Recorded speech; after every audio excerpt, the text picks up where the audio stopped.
Hello,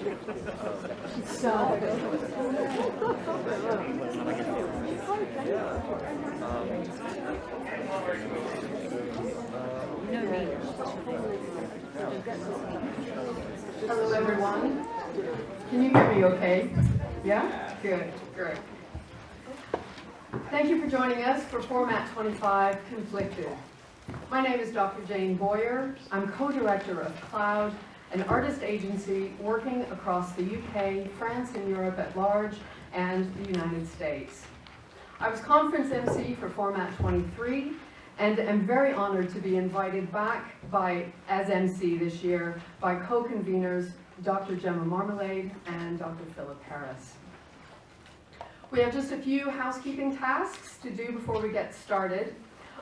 Just outside as you leave the doors, you passed a table, a station, which is a podcast station for all of you to visit throughout the day and talk to Veronica about your experience here at Format and the things that you see and hear in the presentation. So do please stop and speak with Veronica.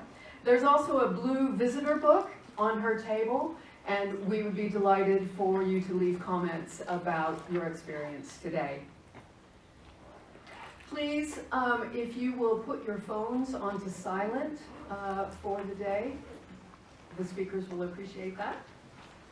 And while you're here, please feel free to take photographs and video clips of the conference and use #Format25Conference and the handle @FormatFestival when posting on social media.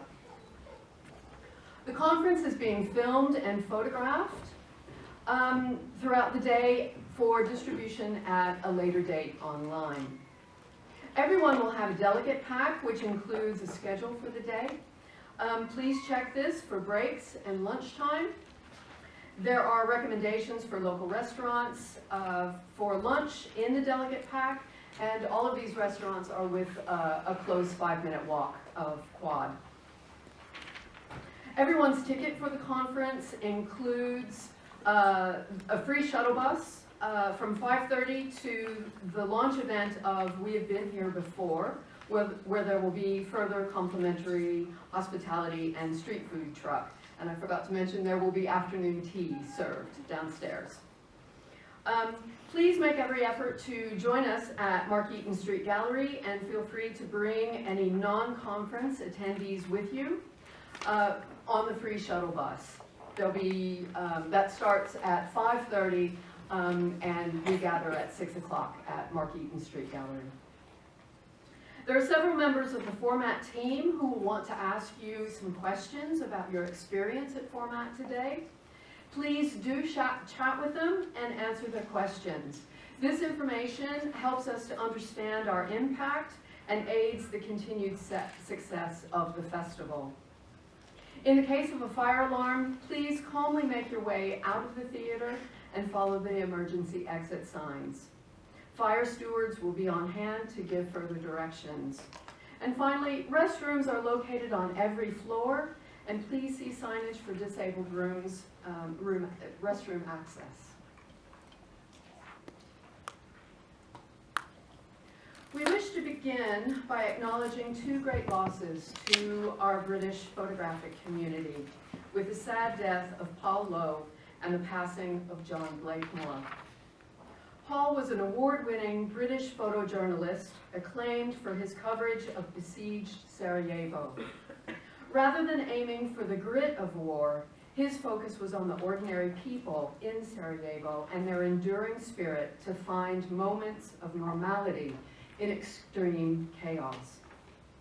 His critically acclaimed book, Bosnians, was published in 2005. Paul's work, represented by Panos Pictures, has been published in Time, Newsweek, Life, the Sunday Times Magazine, The Observer, and The Independent, among many others. Paul was course leader for the MA Photojournalism and Documentary Photography program at London College of Communication, which was part of the University of the Arts, London. Paul was also a dedicated patron and contributor to the Format Festival. He was a beloved educator, mentor, and friend, and we wish to dedicate FORMAT25 to his memory. At the close of the conference, Dr. Gemma Marmalade will pay tribute to John Blakemore, who was her undergraduate lecturer.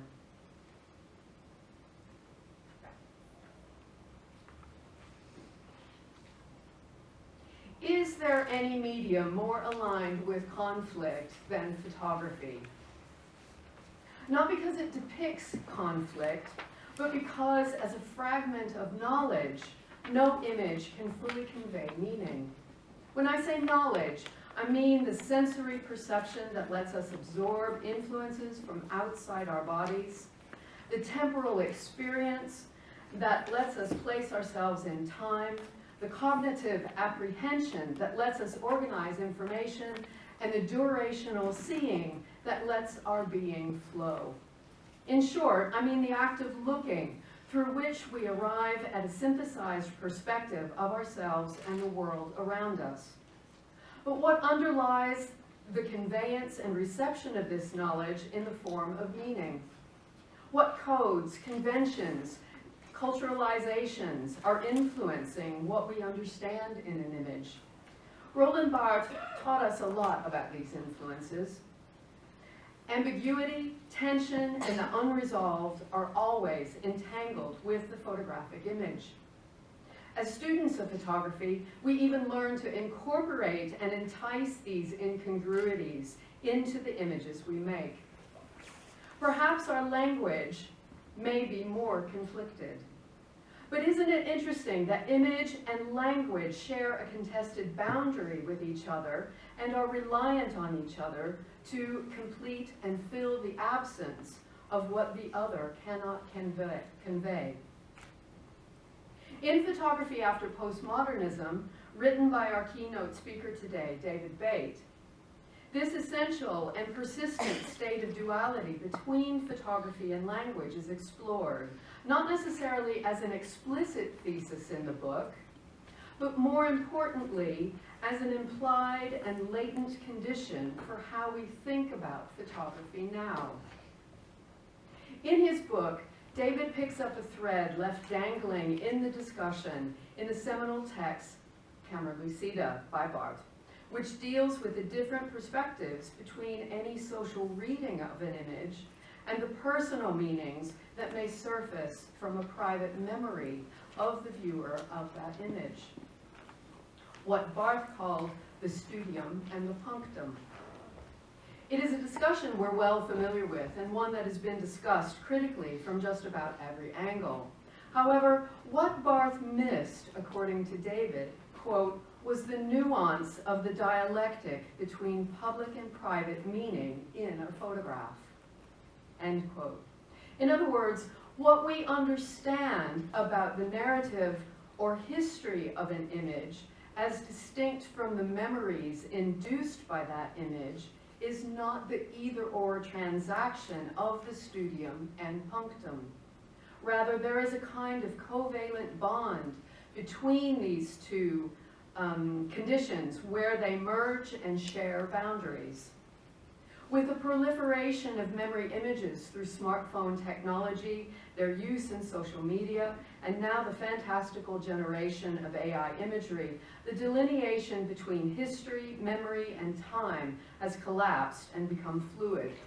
Past and present commingle in a transformed future relation of temporality.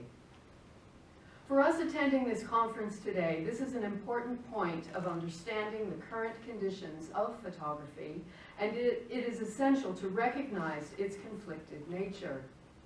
Any established history is at odds with the living memory of experience within that history. These two perspectives are forever in debate and therefore can never be extricated from each other. What we know is not what we feel, and what we feel is not all that we must know. Our speakers today will present their own perspectives on the conflicted state in which we exist with photography. Our keynote, Professor David Bate, from University of Westminster will begin the discussion by asking, how do images of conflict intersect with ideas of consensus? And how do images of consensus intersect with ideas of conflict? David's meditation will be on the agency that images have in the attention economy of our contemporary society, and how photographic practice can navigate conditions in relation to feelings in conflict. Following our keynote address, Dr. Felicity Hammond from Kingston University, London, will discuss her project Variations, a multi-iterative work of visual research that explores the development and impact of generative AI. Then University of Westminster doctoral candidate Megan Carnwright will examine the value of play, foregrounding the subversive possibilities in the process of photographic production in the darkroom. After a short break, we move to Injection Site, Making the Vaccine Visible, by independent American artist Linda Altowitz. In her presentation, Linda will discuss how she was able to navigate the tense and politicized environment of the COVID vaccine debate in America to make an evocative statement on choice.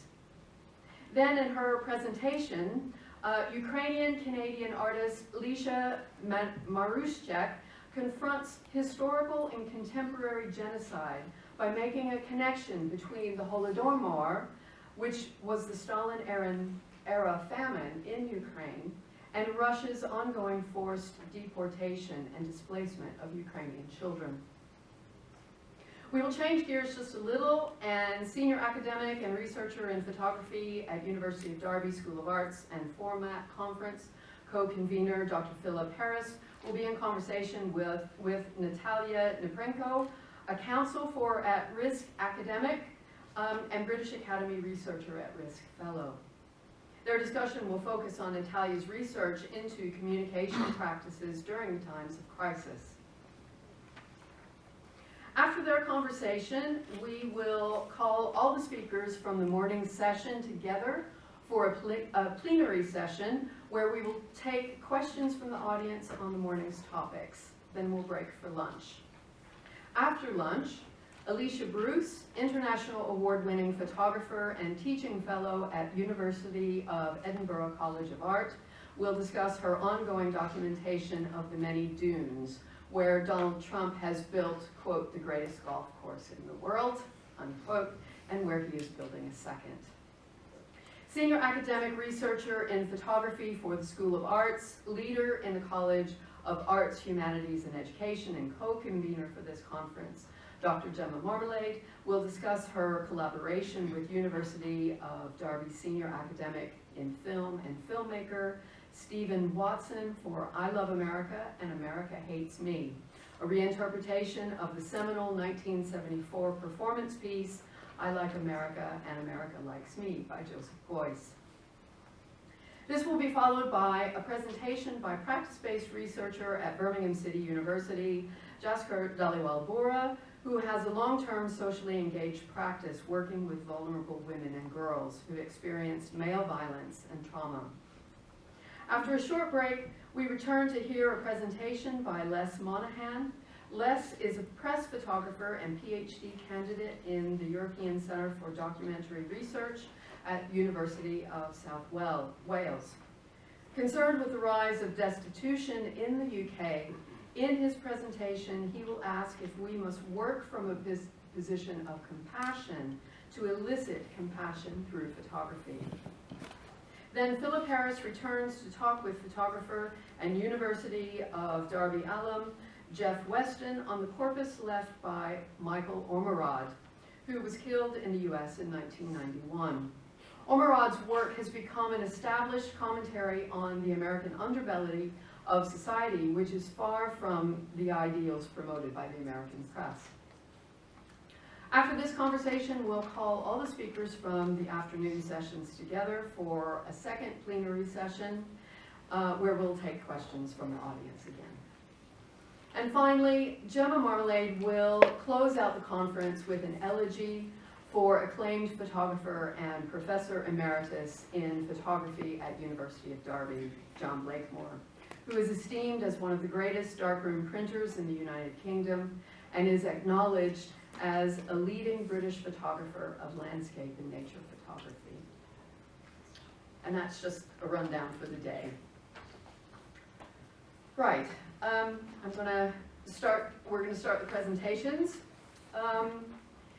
In his keynote address today, The Conflicted Image, Professor David Bate will address key questions that have become central to understanding the role of photography in our contemporary culture. David's writing on photography is widely disseminated and has been translated in Japanese, Italian, Turkish, Slovenian, Polish, French, Spanish, German, and Chinese. Some of his most recent titles include Photography After Postmodernism, Photography Art Essentials, Photography as Critical Practice, and Photography Key Concepts, among many others. He teaches critical practice, theory, and history, supervising students on arts-based MA, MRes, and doctoral programs at the Westminster School of Arts. He is co-leader of CREAM, Expanded Photography Research Group, and is a visiting tutor giving lectures across Europe, UK, the US, Canada, and Asia. He is co-founder and co-editor of Photographies, or Photographies, an international journal for the study of photography. In addition, David publishes and exhibits his photographic work internationally. Please welcome David Bate.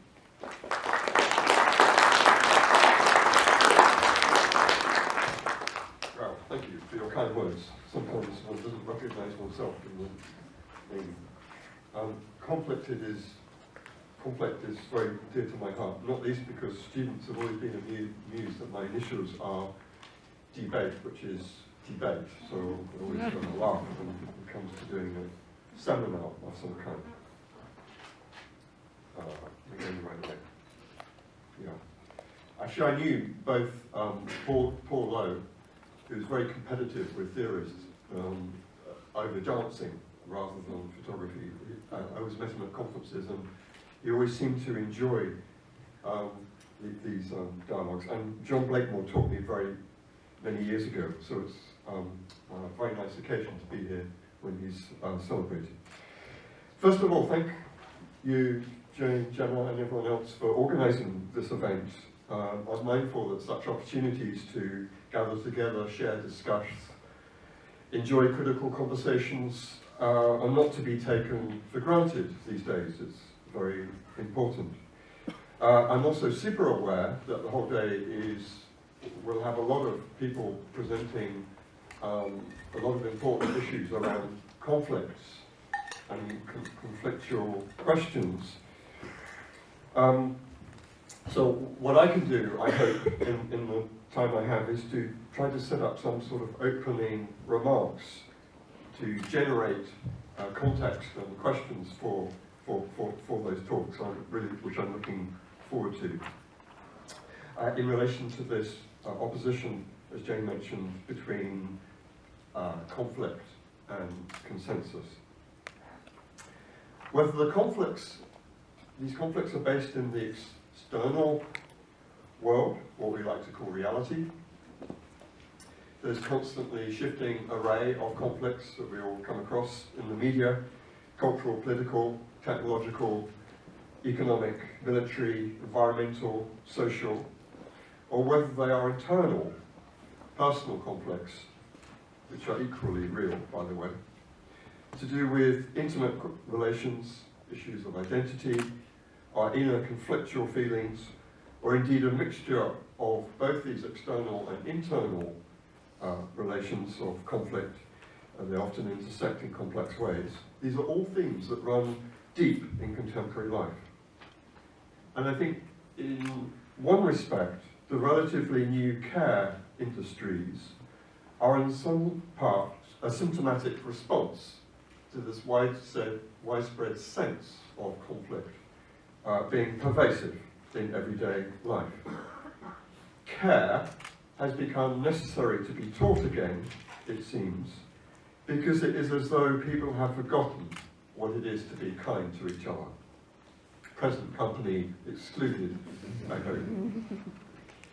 Yet we might even say that some of these conflicts we can generalize as complex, although they're all specific, are actually universal. The conflict between wealth and poverty, rich and poor, the powerful and powerless. Or more subjectively, emotional conflicts between feelings, anger and pity, happy and sadness, feeling loved and unloved, hate and revenge, the main trope of Hollywood cinema today.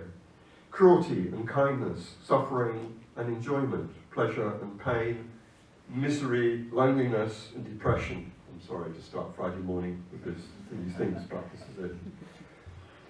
Our sense of who we are not, what our relation is to others, who seem to love or despise us, and so on. We can easily see how these external and internal conflicts can intersect in conflicts between the sexes, and of course across and beyond them, between ethnic groups, between adults and children, teenagers and parents, the old and the young, and so on. All of these can also be in conflict to the nation state, the organizations of societies. It is a matter of their presentation in images, then, that is at issue here today. And like a good student, I looked up on Google and then clicked images to see what it thinks the Google consensus thinks conflict is. And so you have endless images like this, stock photographs produced for generic use across society. And one starts to see the assumption, if you like, a consensus about what conflict looks like across society. Google consensus, and you see these images of the idea of harmony.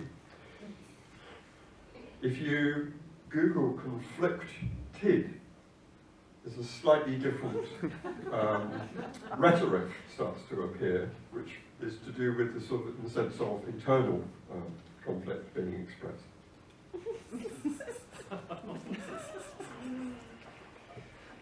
I think there's then the dynamic between these two terms, conflict and consensus, or agreement and disagreement. But the title of the festival and the conference is indeed different, it's conflicted. And I'd like to add another word to this, which comes from a philosopher, Jacques Rancière's dissensus. And so I think conflicted is closer to the way that he uses this term. And I'm not going to sort of go into deep explanation of this, but it's really interesting for me that Rancière, as a philosopher who retired from the Sorbonne, has since become an incredibly prolific writer on visual arts, or all kinds of arts, has these two books, one on dissensus and one on consensus. So one, what might be called a kind of conflict, on issues of conflict, and the other on consensus, that I found pretty useful. The aim of art, Rancière says, here and elsewhere, should be to create a dissensus, not consensus. It seems to be the opposite of quite a lot of popular ideas of what art can do for conflicts, is to represent consensus. So it's interesting that he makes this argument. The conflicted image, not the conflict image, the conflicted image is an image that is not at one with itself. I'll come back to this thing. That's the headline of my talk then.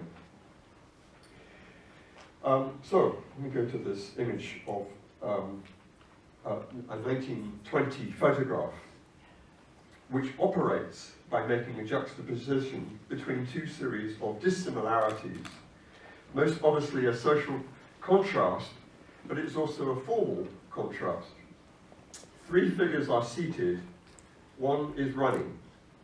Three top hats versus a cap. 3 and 1, rich and poor. The scene invites us to see these juxtapositions as a conflict, a contrast between rich and poor. A contrast emphasised by the caption title, King George V on Derby Day. He's looking at the camera, directly at us, King George, sit in the carriage while a man runs alongside, his hat held out as though asking for money to be put into it. The running man has not taken his hat off as a sign of deference, as one would at that time to important figures, but rather is using this hat to ask for money. In some historical captions, this man is also named as a beggar. At the same time, he is literally running to keep up with these wealthy men, whose privilege is signified not only by their dress and top hats, but by their being in a carriage rather than on foot. The rhetorical conflict, rich-poor, riding, running, etc., is presented to the spectator, offered as a conflict image. But how does this or any picture that shows a conflict intersect with the idea of a consensus? A consensus is when people agree on something, when they have an agreement. Conflict figures as the opposite of this when people disagree. In the picture, it's possible that viewers all have a consensus about the social conflict that it presents. Simply, a poor man asks the rich for money. The picture presents a social class as a conflict. So there may be a community of spectators who all agree that the social gap between rich and poor is wrong. There may also be another community of viewers who think the beggar, that is what he's doing, begging, should be more respectful to royalty, especially on Derby Day. So two imaginary, in my talk, communities who each disagree with each other, yet have a consensus amongst themselves. The presentation of a conflict does not itself necessarily yield consensus to an audience. One might even say that although the picture shows a conflict to the viewer, the image itself is a consensus image, meaning that it agrees with itself. This is not a conflicted image, because a conflicted image is one that does not agree with itself. This is a consensual image, because it helps form groups, in terms of spectatorial response, who agree with themselves, even if you or I do not agree with them, or their interpretations. We could go further and say that the image indeed tries to insist on a formal consensus, which actually is that the poor, as a general category, a whole group represented here metaphorically by a singular figure, are beggars who always ask for handouts at every opportunity. I'm sure you can recognize that reading from the right-wing British press and many others around the world. All this depends then, of course, on the perspective generated by the viewer and their communities. Whether they identify with the figures in the carriage or the figure running. We are presented either way with a conflict, but it is a consensual image because it does not challenge this already well-known dichotomy and simply helps form groups who agree with themselves already. It has long been understood, of course, that photographs can generate different meanings, and plurality, and polysemic, and so on, so forth. So we're left with this, in a sense, question around the relation between consensus and conflict. Let me go to another example, which is even earlier than the one I just shown you, by Southworth and Hawes. In 1845, a man, Jonathan Walker, walked into the famous portrait studio of Southworth and Hawes in Boston, in the USA, to have a daguerreotype taken of his hand. The picture, the previous year, Walker had been convicted in Florida of aiding 2 slaves to escape and of stealing 2 other slaves. Part of his punishment was to have his palm branded with the letters SS, nothing to do with the Nazis, to denote slave stealer. The mark, visible to the viewer, is the point of the photograph. In her book, The Civil Contract of Photography, Ariella Azoulay introduces this picture as an early example of a political use of photography. Azoulay reports on the story, actually already known in photography history about this photograph, that it was copied into engravings and distributed as a protest against the court ruling. While she claims the photograph does not challenge the penalty, seared into his flesh, is the word she uses, it presents the hand to potential members of a community. Azulai's argument is that the photograph, indeed any photograph, and its reproduced images, in this case amongst abolitionists against slavery, help to form a consensus around the abolition of slavery. Right? You can see here the relation between the conflict in the image and the consensus of a community who reads it. In their act of photography, the photographers and the photographed person assume the existence of a hypothetical spectator who would take an interest in the image and be aroused by it to show responsibility towards Walker and towards the ongoing injustice, evidenced by the brand burned into his flesh. Azulai suggests that a photograph production, the produced photograph for circulation, can help form particular communities, what she considers as a kind of civil contract, echoes Rousseau's old idea of a social contract amongst the spectators. She establishes a link between the photograph and the formation of a particular group consensus, a bit pixelated, that slavery is wrong and should be abolished, but that this group of anti-slavery group, the abolitionists, reinterpret the letters in the picture as not slave stealer, but slave saviour, and thus change both the meaning of the photograph.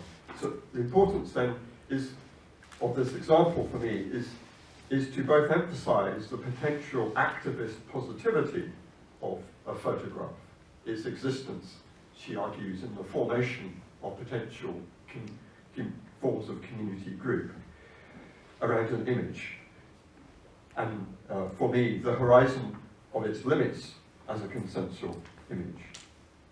But also to point out something that she neglects in her account, which is to say the subjective dimension of spectatorship at work in images. Jane very kindly prelude this point earlier. If you read Azulai's text, she repeatedly insists on the image of pain in her argument. She uses this several times: the penalty seared into his flesh, the brand burned into his flesh, and so on. There's an identification here of a community, a consensus around the image of pain. I'm not saying this to condemn it. I'm saying it's what is fundamental to organising it. And any of you who've seen that American TV series, very popular, called Yellowstone, and the branding of individuals in that series and the formation of identity of the people in it around that, you can see the point I'm making around the idea of a community formed around pain. And this actually is a political question and problem as well.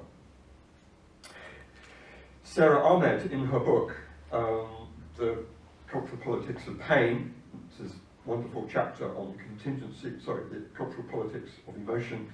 The chapter is called The Contingency of Pain, has argued that we need to be wary of pain and refers to the fetish of the wound as remembrance. She draws our attention here to the value of emotion in images and to the ethics of pain that we should be conscious of. She's wary of the easy identification of our pain, spectator, with the pain of the other. I could feel your pain for you, she says. You can apply it to this photograph. And of course, Jonathan Walker, one of the issues, and in a sense, in relation to this, is that Jonathan Walker was white and was part of the white abolitionist, primarily white abolitionist group in the US.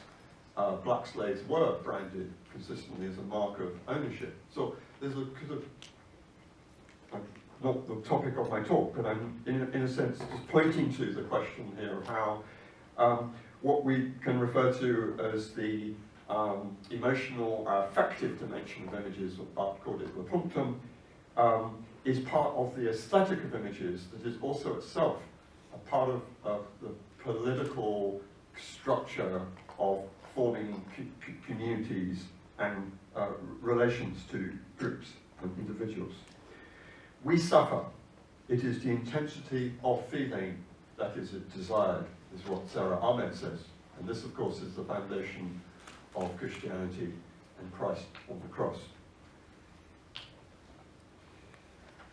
Now consider this artwork by Sara Kamenovich, sorry, my Bosnian pronunciation, where she's photographed herself and stares directly back at the camera in a piece called Bosnian Girl, 2003. In fact, the work is much earlier than this, but it was re-shown on the anniversary of the genocide in Srebrenica. I hadn't thought about the connection of this with Paul Lowe's work earlier. But the overlay text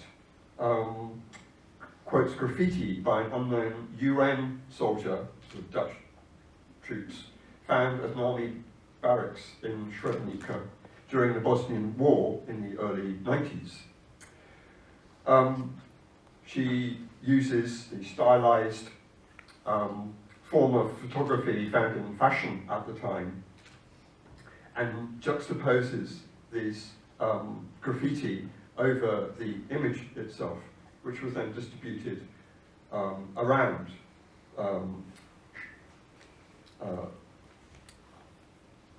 Srebrenica.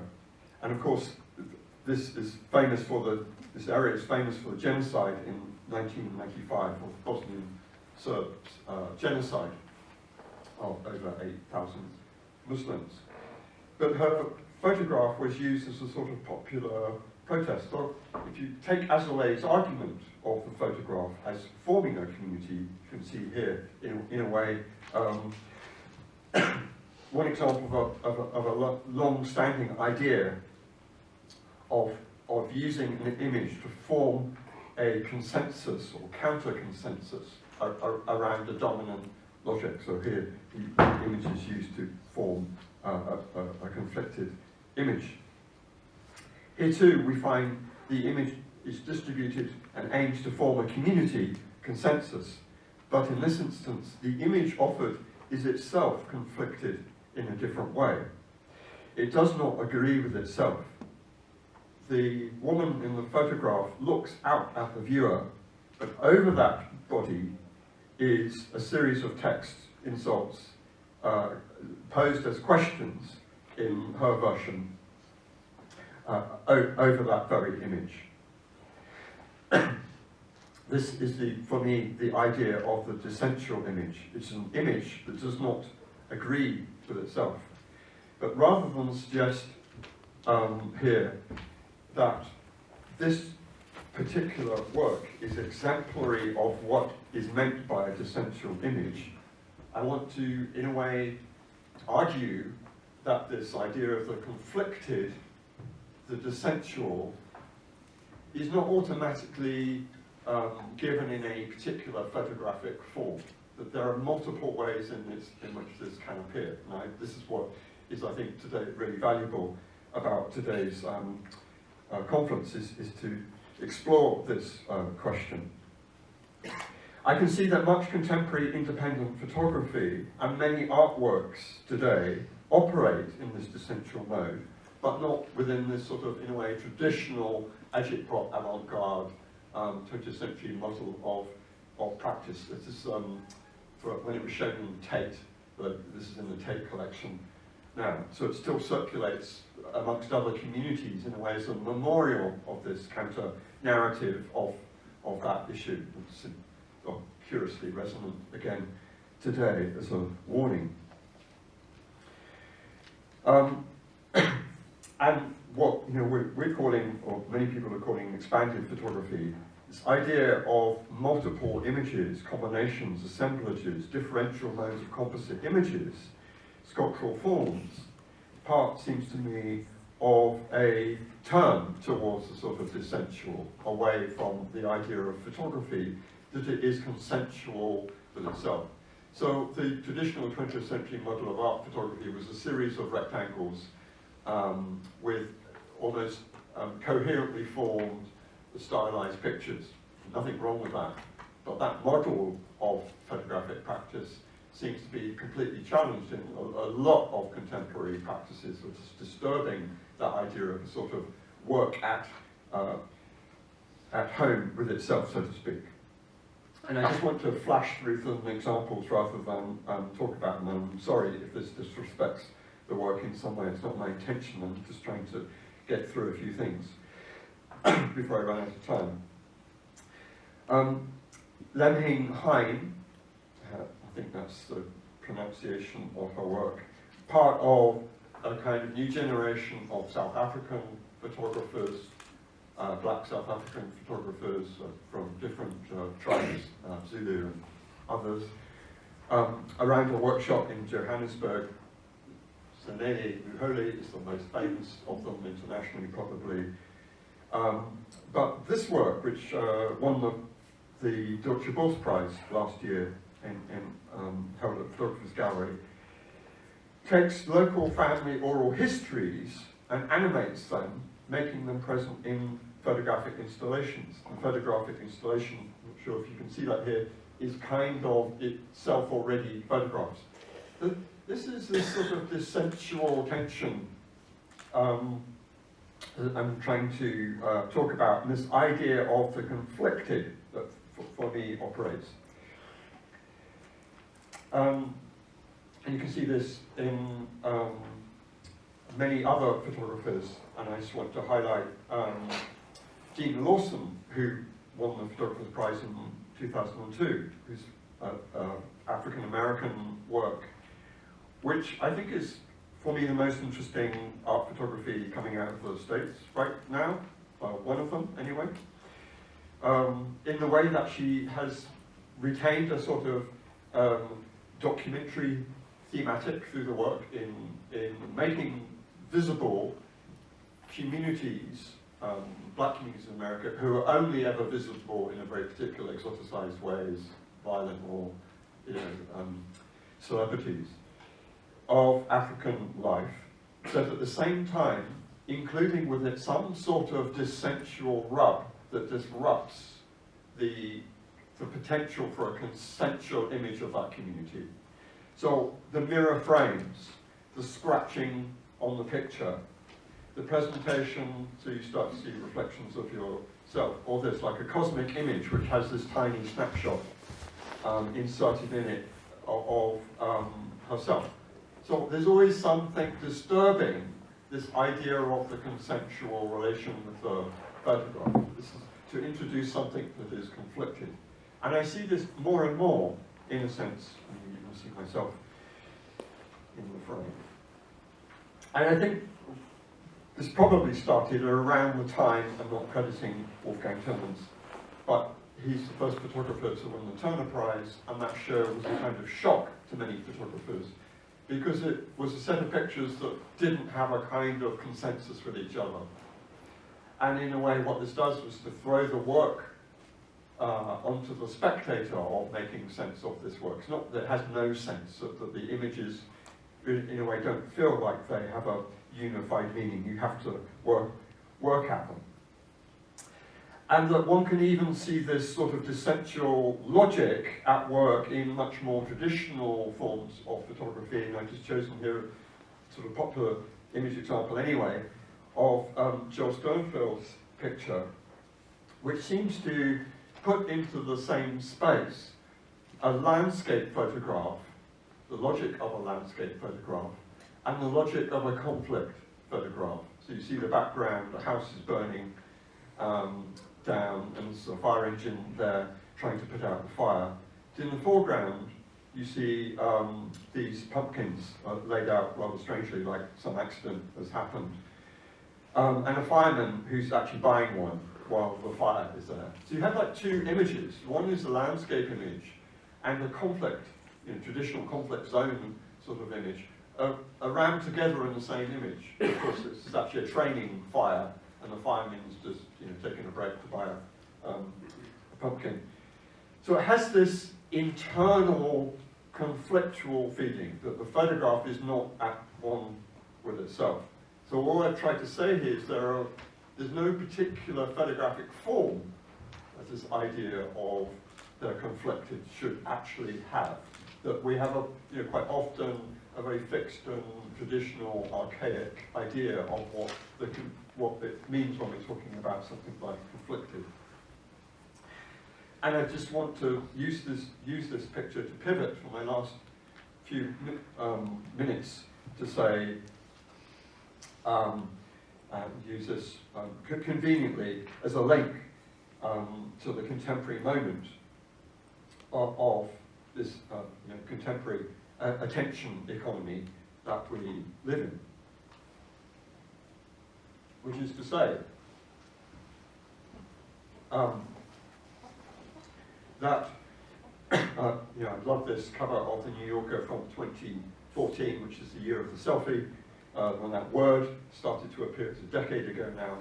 But this idea that a consensual space, in this case the theatre, is sort of privatized through the mobile phone. I mean, you could say our experience in a theatre like this or any other one is privatized anyway, but there's a sort of public consensual space which is privatized by the phone and then also linked to algorithmic communities, as I call them, through the phone device that you might send that picture to your family or whoever that algorithmic group is that you relate to online. So there's an interesting sense that the idea of photography as a sort of consensual machine, as Jane hinted at this, that the origin of the camera obscura and the model of photography as a representational device, that it would take the world and present it in a flat two-dimensional form, so sort of repeating it in some way. That idea of representation always has this idea of mimicry and copying and faithfulness to the original in it, is fragmented, right? And as my shorthand way of describing this dichotomy, in a way, of this new economy of photography, phone images, and its effect on us, is this relation between community consensus and the digital. If the camera obscura has this idea of itself, of photography as a consensual machine, you see this idea sort of exemplified in this advert for a Canon printer, where the image is so faithful to the world, you cannot see the image. They are identical. This is sort of a fantasy of, photography as a consensual machine with the world. That it's so faithful, I cannot see the photograph, right? But of course, they're saying their printers are so good, but of course the logic is that that's what is desired in photography. Yet at the same time, the whole image is so utterly digitized and computer treated that it almost looks like a game, a computer game image. So this is, again, about a decade, 2016, it's almost a decade ago. So you can see here a sort of almost unconscious shift in the idea of what photography is moving towards this computational space, yet at the same time hanging on to the values and ideas of the original idea of the camera. Now, many exhibitions, this is from the Supermarket of Images, the picture is from the Supermarket of Images in Paris, just 2021 I think it was, about this anxiety of there being too many pictures. The proliferation of photographic images and the loss of meaning from the overwhelming multiplicity. But I think there's something else to be understood from that, is that the multiplicity of images, not that there are too many, it's the complaint people worry about, there's too many, is the multiplication of individuated meaning. So as an example of the New Yorker cover, everyone's in the theatre, but they have their own little rectangle. So that what we think of as a cultural social space is itself increasingly fragmented and therefore gives potential increase in conflict between those relations to space and meaning. So there's sort of, on the one hand, the proliferation of algorithmic culture and the attention economy gives rise to new forms of community, both positive and negative. At the same time, these devices fragment, in a sense, the consensual space of society. So the question here is whether there, in terms of photography, the new photography, new economy that we live in, whether it is the breaking up of old forms of consensus and new forms of, if you like, a popular dissensus, which itself is now becoming a social, political problem in societies that are governed by these things. And I want to just finish with this, perhaps less glib picture by painting by René Magritte called The Human Condition. It's very famous, usually taught in sort of foundation art as a funny image of a painting that shows the thing it presents. It's a bit like the Canon printer advert, except that this is a dissensual image in that it reveals the means of the difference between the representation and the thing itself. What Magritte reminds us, and it's interesting that the French psychoanalyst said this image is the representation of human existence, and Magritte called it the human condition, that the picture is precisely our fantasy of reality. It's a fantasy of the real. Yet, Magritte's painting shows us that that idea, we know, is conflicted. It is something that we are aware of, even though on a daily basis we operate with such a relation in our consensual relations. So I'm going to stop there. I hope that gives some food for thought for today. Thank you.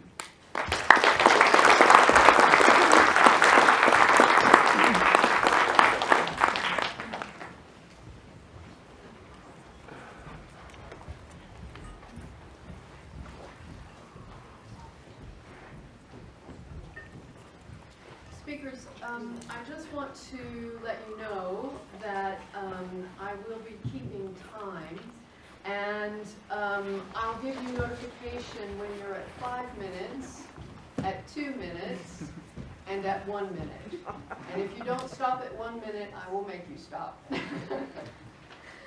Okay. Dr. Felicity Hammond teaches across the MA Photography program at Kingston University, where practice-based research interrogates the influence digital technologies have on the global image of the notion of city. And more recently, this research has been expanded to include urban materialities, quote, where sites of extraction supply the raw materials that make up the urban terrain. In her current project, Variations, for example, each installation of the work is photographically documented, and the resulting images are used as an AI training set for the next exhibition. As with all image creation, the logic from past data sets will therefore be reiterated in new work. Please welcome Felicity Hammond.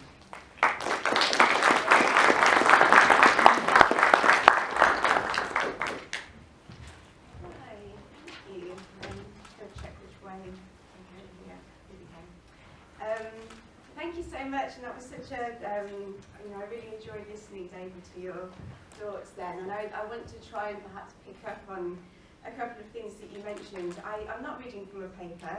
This is a an ongoing, I want to call it an experiment. You know, I think one of the exciting things about artistic practice and making research through practice is that we're constantly experimenting, and I would say I'm at the sort of halfway point of this project and this experiment, which adapts and changes as sort of time moves on. I decided to include a couple of slides from, I suppose, the work that I was making just prior to embarking on this particular project that I'm going to focus the presentation on today. Came at a bit of a point between a very sort of extensive project that I've made around depictions of urban space, particularly interrogating computer-generated images and their relationship to sort of the urban terrain. So my methodology really for that work was really centering the camera and using the camera as a tool to sort of, you know, to image the computer-generated images of speculative urban features that are sort of plastered all over towns and cities, not just in the UK but globally. And because that research came to an end, you know, I was really starting to think about the technologies that I was investigating, which was really centred around computer-generated imagery. But of course, you know, you can see the date where the work that followed came. This was around a time where suddenly generative AI technologies became really accessible. And this kind of new way of photographic image making suddenly proliferated. And of course, my attention naturally started to shift towards the way that these processes were mimicking the language of the photographic. You know, actually, everyday users were starting to have to learn photographic technology in order to inform generative AI programs to depict images in a sort of particular photographic style. So you might have, you know, people asking or prompting, you know, I'd like to see this image in a cinematic style, or, you know, using, you know, in the style of Jeff Ward, for example. So it's an interesting, it became like this interesting phenomenon that naturally my attention grew towards.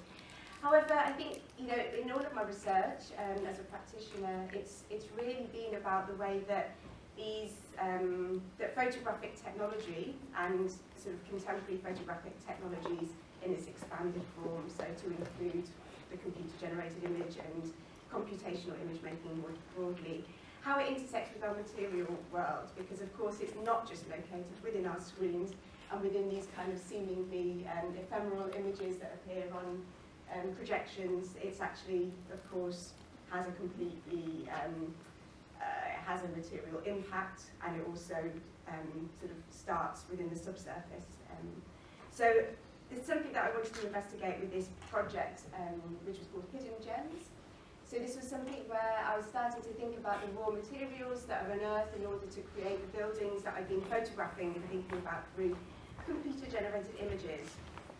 But like I said, I'm not going to go into depth with this project, but I wanted to give a little bit of background in terms of how I arrived where I am at the moment. So, variations. Sorry, this is a horrible slide, but it's, I will spend some time with it and leave it up for a while, and don't expect anybody to read it, but it's really more for my prompt.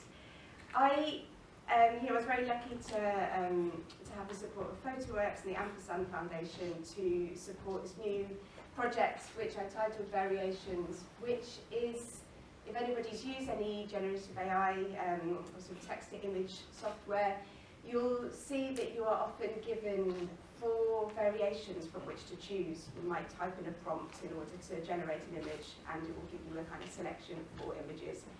And you know, when I started to develop this work, there was this possibility of making a research project that could move across spaces, I suppose a touring exhibition in terms of how we might think about it in a kind of the way we disseminate art.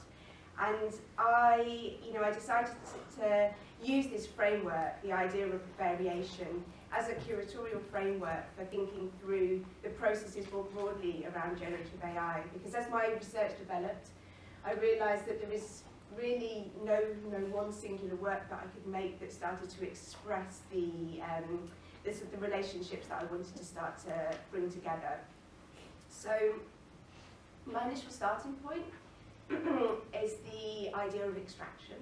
So of course, extraction has been something that we might think about in relation to photography since its invention. You know, photography has always extracted information. We talk about consent, and we, you know, sort of mentioned around consent, or the sort of consensus machine you were mentioning as well. But when we think about actually the sort of tool of extraction that it operates within, right from the geological extraction that is used throughout the history of photography to enable its processes to take place. And there has been much research, you know, thinking about the copper and the silver that was mined, you know, for sort of early photographic processes, right through to the rare minerals that are unearthed in order to fuel our digital economy. So extractive processes in relation to the geological have always been embedded within the photographic. But it also has an extractive quality in the way that we take a picture. Even the language that we use around it is kind of around ideas of extraction. We think about the extraction of information. You know, of course, the photographic is absolutely located within our devices. We're engaging with the photographic, you know, pretty consistently in our daily lives. And that, you know, we think about the way that information is scraped as another sort of form of extraction. So for me, the sort of logic of bringing together data mining and geological mining as a sort of, I suppose, a way, as a space to explore these sort of extractive qualities, and extraction also as a metaphor as well. So for me, there was a lot of ground to cover, and this is a very, you know, as I mentioned, I'm kind of halfway through this quite expansive project. The other reason for taking this kind of idea of the four variations was to try and think about some of the kind of key, I suppose the key themes within the sort of broader ideas around generative AI. And like I mentioned, trying to investigate it not just within its kind of technological infrastructure, but trying to sort of somehow find a way of breaking it apart in order to really investigate what it does and how it operates. So you know, when I started researching these ideas, I sort of split it into four categories, four thematics that sit within the sort of broad territory of machine learning tools and its relationship to photography. So I'll just speak through, I'll introduce the four and then go into a little bit more detail. The first is around the idea of logistics. So, you know, in many ways, this project doesn't have a linearity, but of course, it sort of, for me, as the project unfolded and sort of materially, it made sense to start with thinking about the sort of journey that might happen within a photographic process from mineral to pixel, and thinking about what that might look like. So I started with the motif of the shipping container. I should say that these are all kind of mixes of sort of quite simple collage and generative images as well, based on the prompts that I've made using some of these kind of terminologies that are on the slide. So the idea of a kind of cargo container binding the industries of global communication and transport. You know, I was quite interested in the way that they carry raw materials and, you know, particularly for the sort of digital economy. And also, you know, this is sort of an idea actually taken from a great book by Kate Crawford, The Atlas of AI. I'm sure lots of people have come across it, where she, you know, she likens the cargo container's journey carrying these raw materials for our digital economy, following the cables, the underwater cables that map out global capitalism. So really kind of interesting to think about the kind of more, the sort of mapping of this technology and how it has, you know, of course it exists within digital space, but it has this kind of mapping within, you know, within the physical, sort of, you know, oceans as well. The second is exploring the idea of the mine. So this is the second variation, which again I'll speak about in a few minutes, which takes place here at Quad. And if you haven't seen it yet, it's the second variation that you can see in Gallery 1. And this is the idea of the of unveiling the machine. So we're quite interested in this idea of the mega machine, this idea of a camera, a mining tool, a sort of hybrid machine that can bring together these extractive processes.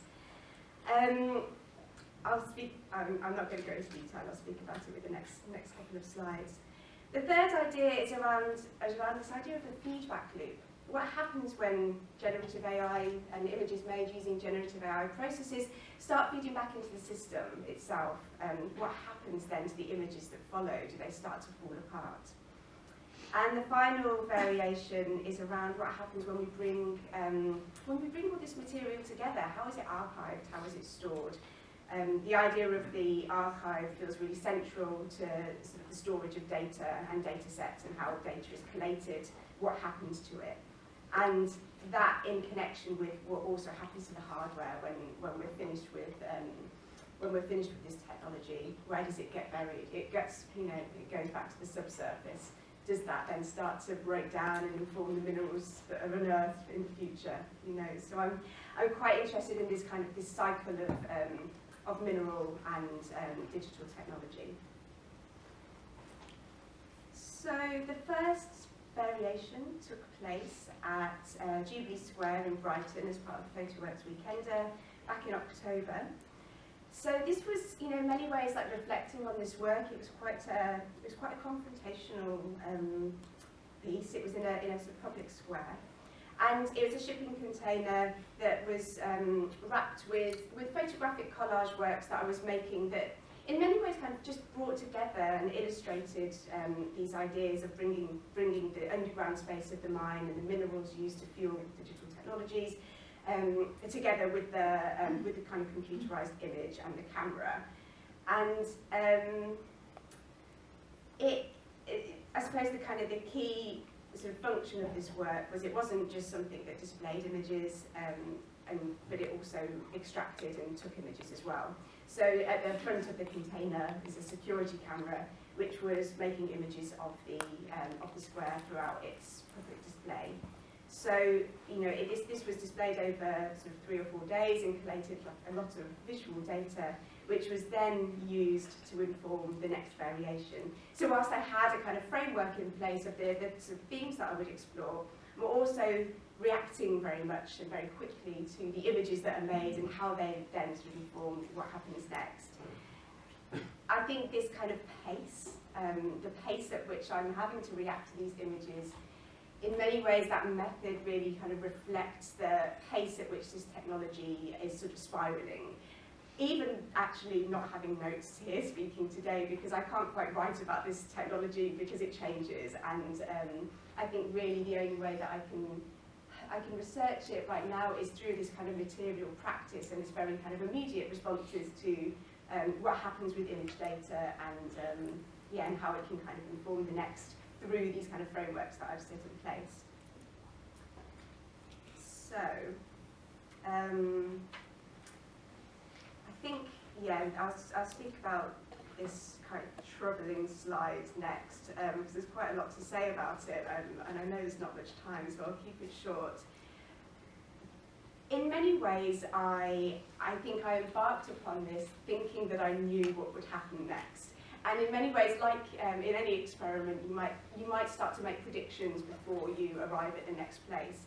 I could never really have predicted the image that would be generated using the data that I collected from the security camera images from the first iteration.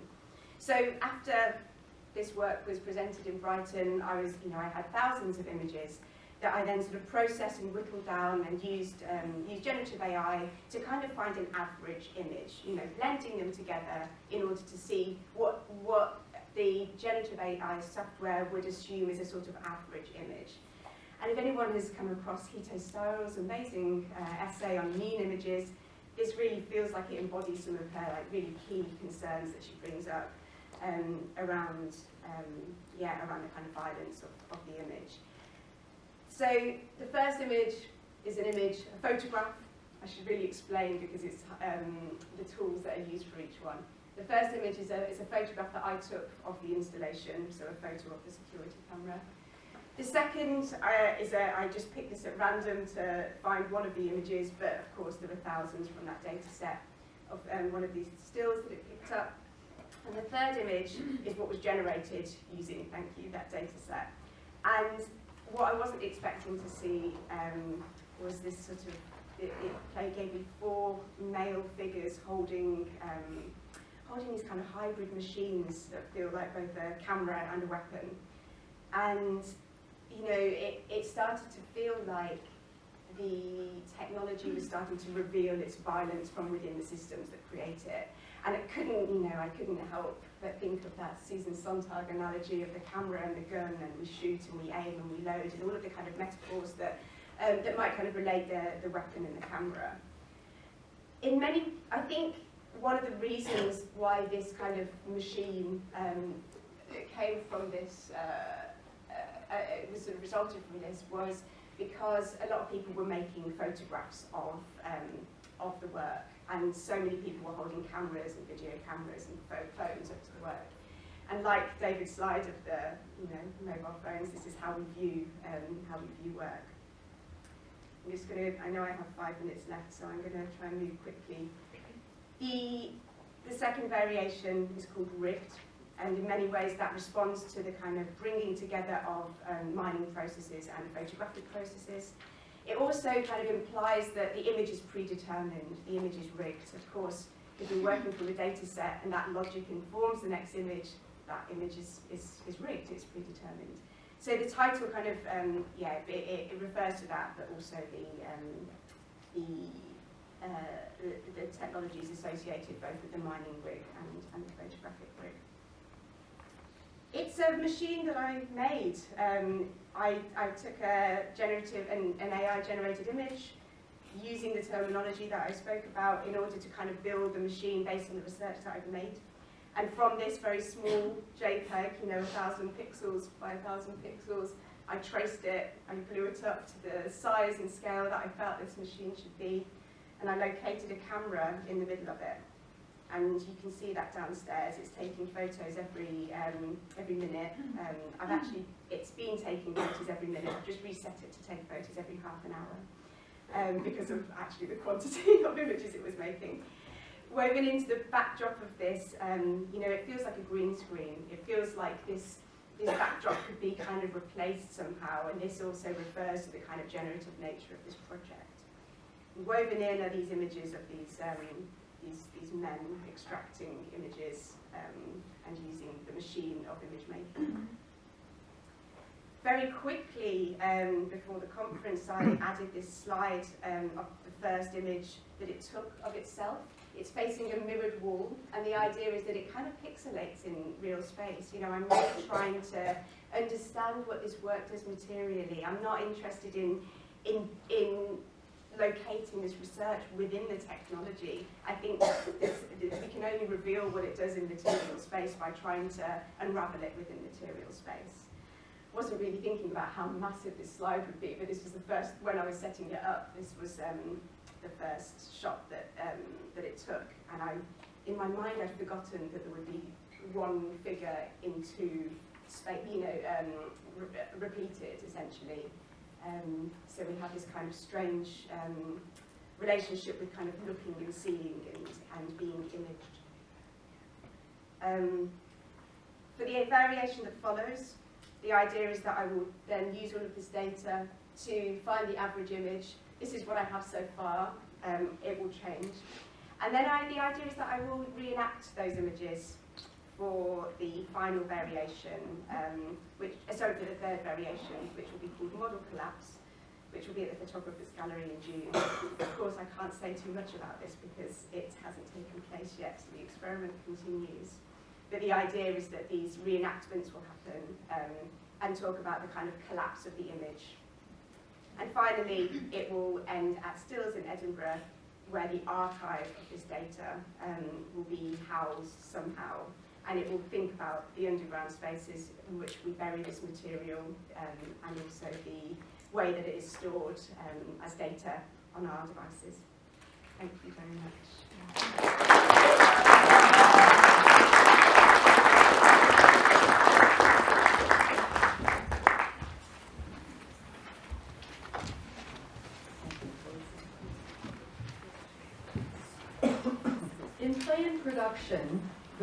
of boundary, oops, sorry, stop. In play and production, the role of boundary breaking in the photographic darkroom, Megan Carnwright examines photographic production as an operation of transgression, exploration, and interrogation. This is achieved through play, which is made possible by the freedom and darkness of the analog photographic darkroom. Keenly interested in the feminist approach to cameraless photography, her focus is on how the photograph captures evidence of the maker's body. The condition of darkness and intimacy within the analog darkroom allows for the exploration of material experimentation, ranging from socially taboo behaviors to total destruction. Her belief is that while the photographic print is for public consumption, the print's production, its photographic play, is for the benefit of the individual. Please welcome Megan Carnwright.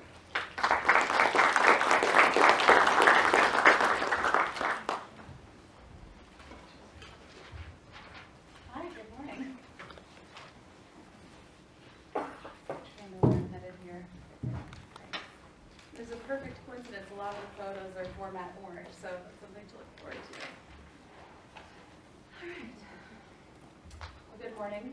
Thanks very much to the entire format team. The festival program is incredible, and I'm very honored to have been selected to present among such inventive projects, really insightful research, and really forward-thinking artists. So thank you all very much. Today, I'm speaking to you about play. Play as a tool to dismantle boundaries, particularly while working in the analog darkroom, my home planet, if you will.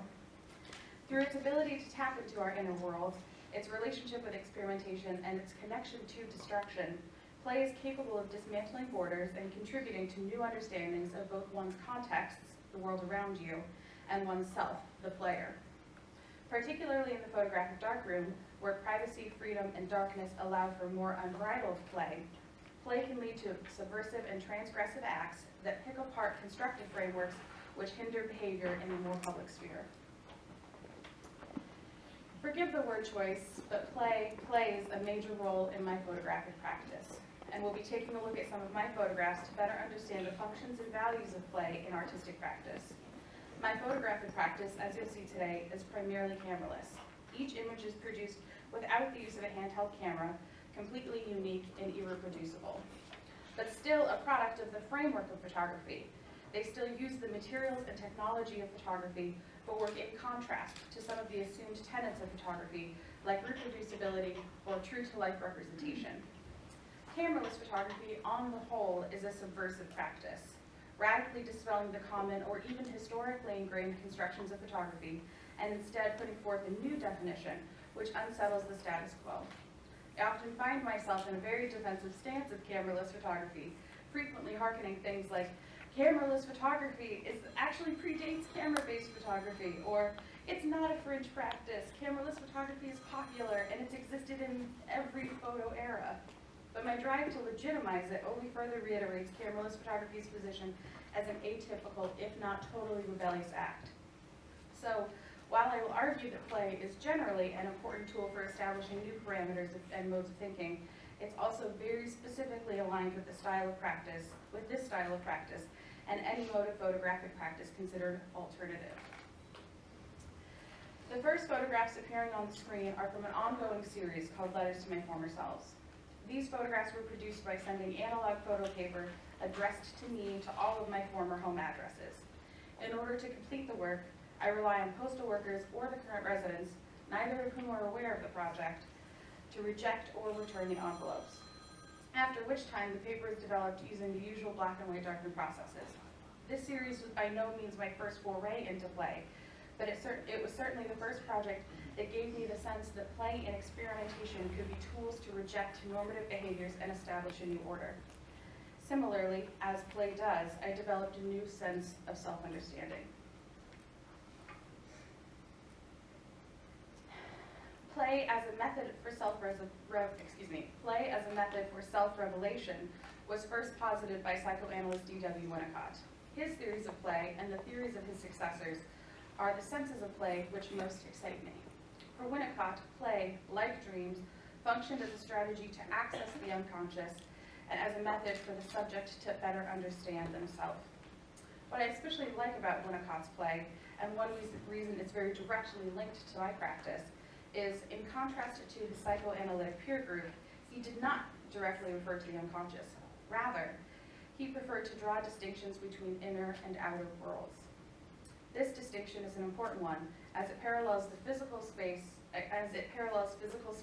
in analog photographic practice, mapping those physical spaces along the metaphorical space of the mind. As we understand it through Winnicott, the outer world is socially constructed, and with that comes social rule, regulations, and restrictions, and therefore does not allow unimpeded play. In contrast, the inner world is free from the constrictions which hamper play in the outer world and allows for unbridled exploration. As expanded upon by Robert Caper, play in the inner world is an opportunity to realize fantasy, otherwise disallowed in the outer world. Through play, and particularly play with a physical object, an aspect of the outer world is endowed with an inner experience, and as such, play reveals a facet of the individual which may otherwise be inaccessible. In the case of photographic practice, the darkroom stands in for the inner world as a space in which fantasy can take flight. The external public sphere comes with the limitations of socially acceptable behavior, limitations which do not necessarily carry over into the inner private world of the darkroom. For my practice, and as we'll see in later projects, the darkroom has become a place where I can perform otherwise uncouth behaviors and let my desires drive my actions. As I mentioned before, privacy, freedom, and darkness allow for transgression and expansion.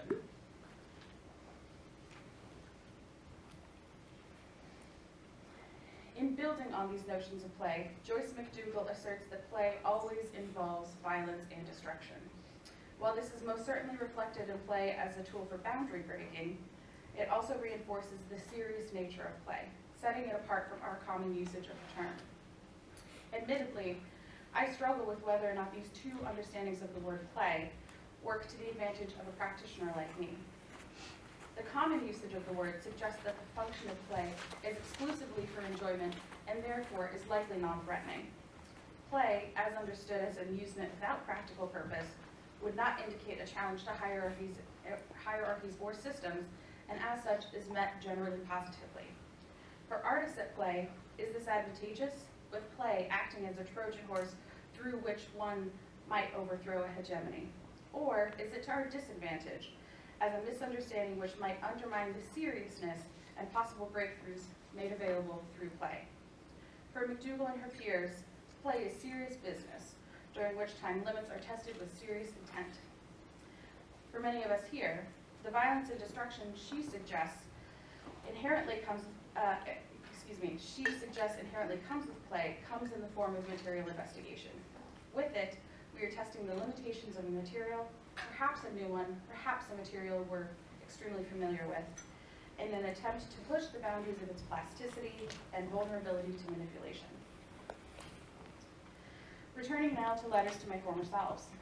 This was by no means my first foray into play, but it was certainly one of the first projects that made me believe I could play and push against the rules I'd been given about photographic practice.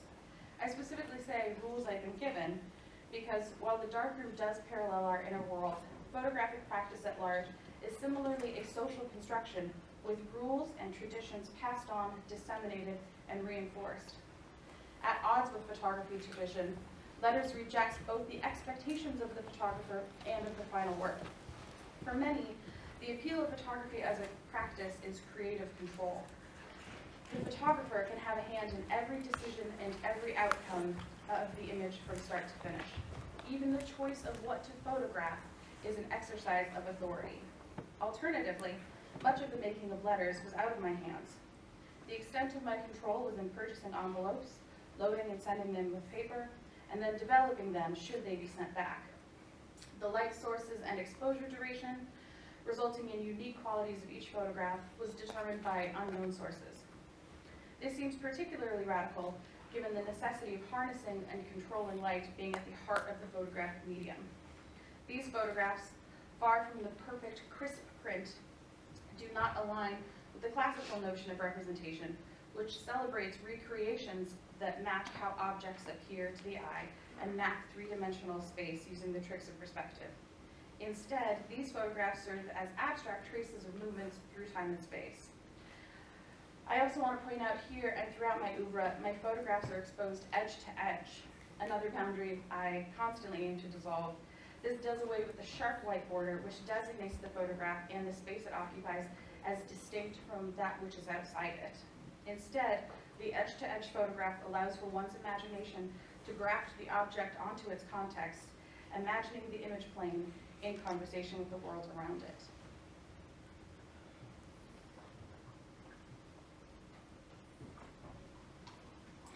The desire to play in the darkroom is in itself a conflicting one.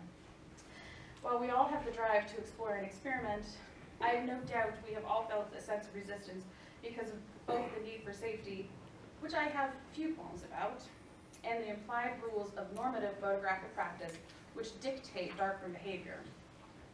These behaviors can discourage play and frustratingly only reinforce a specific expectation of what photography is and how it should be conducted. For practitioners of every level, but especially those early in their practice, behaving within the implied rules of practice may provide a sense of security, but within that security, their creative potential has become limited. I would suggest that darkroom play and a bit of rule bending, especially for early practitioners, is an invaluable experience through which they can better understand the medium. Much like the material explorations I mentioned before, working in radical contrast to established systems is an important method for learning and development. This photograph and the images to follow were created using human hair and the materials and apparatuses of black and white analog photography. To be more specific, I used my human hair, which I used to have more of, which I collected from my hairbrush for an extended period of time until I had enough in my stores to play freely in the darkroom. While playing, I tested a seemingly endless number of ways in which I could incorporate hair into the photographs. I loaded it in the negative holder as if it were film. I suspended it in water above the enlarger spaceboard. I tugged and stretched it across the corners of the paper, forcing it to curve and bow. For this particular image, I soaked clumps of my hair in developer and plopped and dropped them on sheets of exposed paper, likening my process to that of an action artist or painter. The resulting photograph contains wispy suggestions of hair and random drip drops, alluding to the active nature of its making.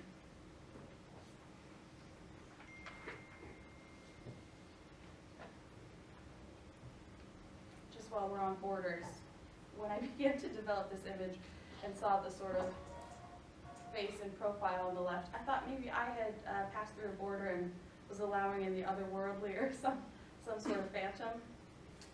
Really felt like I was endowed with a new power in that way.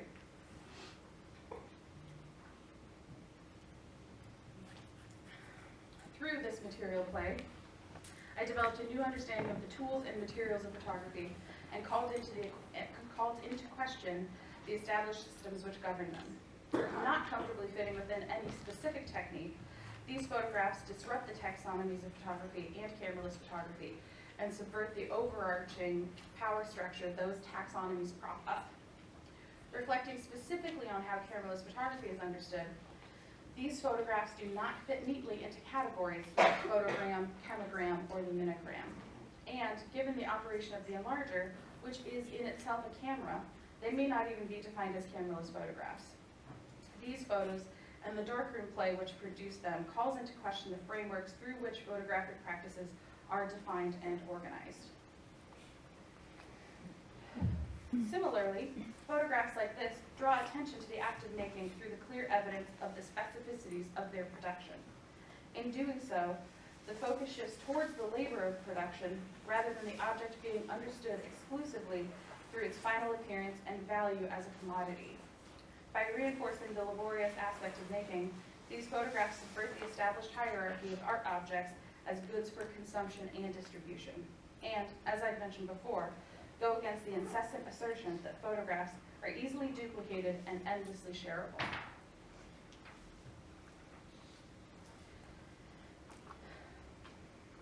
The act of making in the dark and foregrounding its value can similarly be a transgressive act. For me, the fantasies I can explore in the darkroom play are contrary to conceptions of lawful, decent behavior in public spaces. Again, this is a situation in which privacy, freedom, and darkness of the darkroom function as windcock in a world in which I get to break the rules of the outer world. In many instances, this means getting to use my body and the materials of my body in ways I wouldn't otherwise get to outside of the darkroom, as we'll see in the next set of photographs. Turning to the world of color. For this photograph, Sloppy Red Kiss, I licked color paper from corner to corner in the dark roughly 50 times, after which time I exposed it to light under the enlarger. The large visible X is a result of dragging my tongue across the paper, the warmth and wetness of my drool altering how the chemistry of the paper reacted to light. While creating this and the following works, I discovered how sensitive paper was to the materials and qualities of my body, especially those of the mouth. I continued experimenting with varying ways my mouth and face and the photographic paper could interact.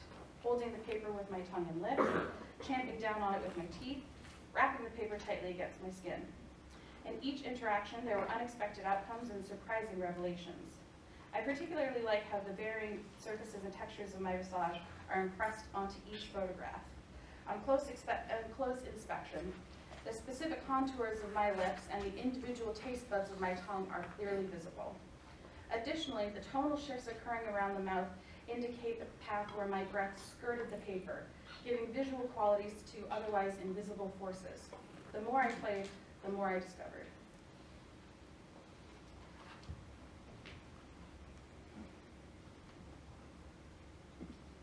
As part of my doctoral research, I've posited a parallel between analog photographic paper and human skin. Both materials bear strikingly similar compositions and material qualities, and both function as surfaces onto which meaning is affixed.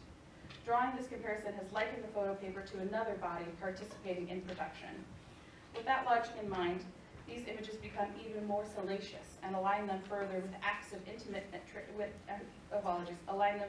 other acts of intimate transgression in the dark. In framing the process and works as an interaction between two bodies under the veil of darkness, I'm especially drawn to the idea that one body retains evidence of the interaction and is perhaps tattooed with evidence of immoral behavior. I also want to directly confront the defiant statement these works make because of the specificity of the person making them. It goes without saying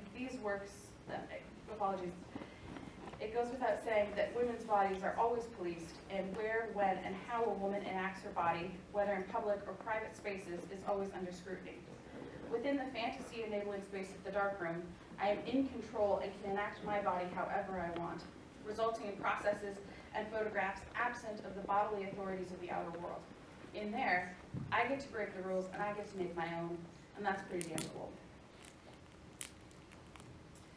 As my darkroom play has continued to evolve, I have grown more and more comfortable exploring the recesses of my imagination and the possibilities of using my body without reservation.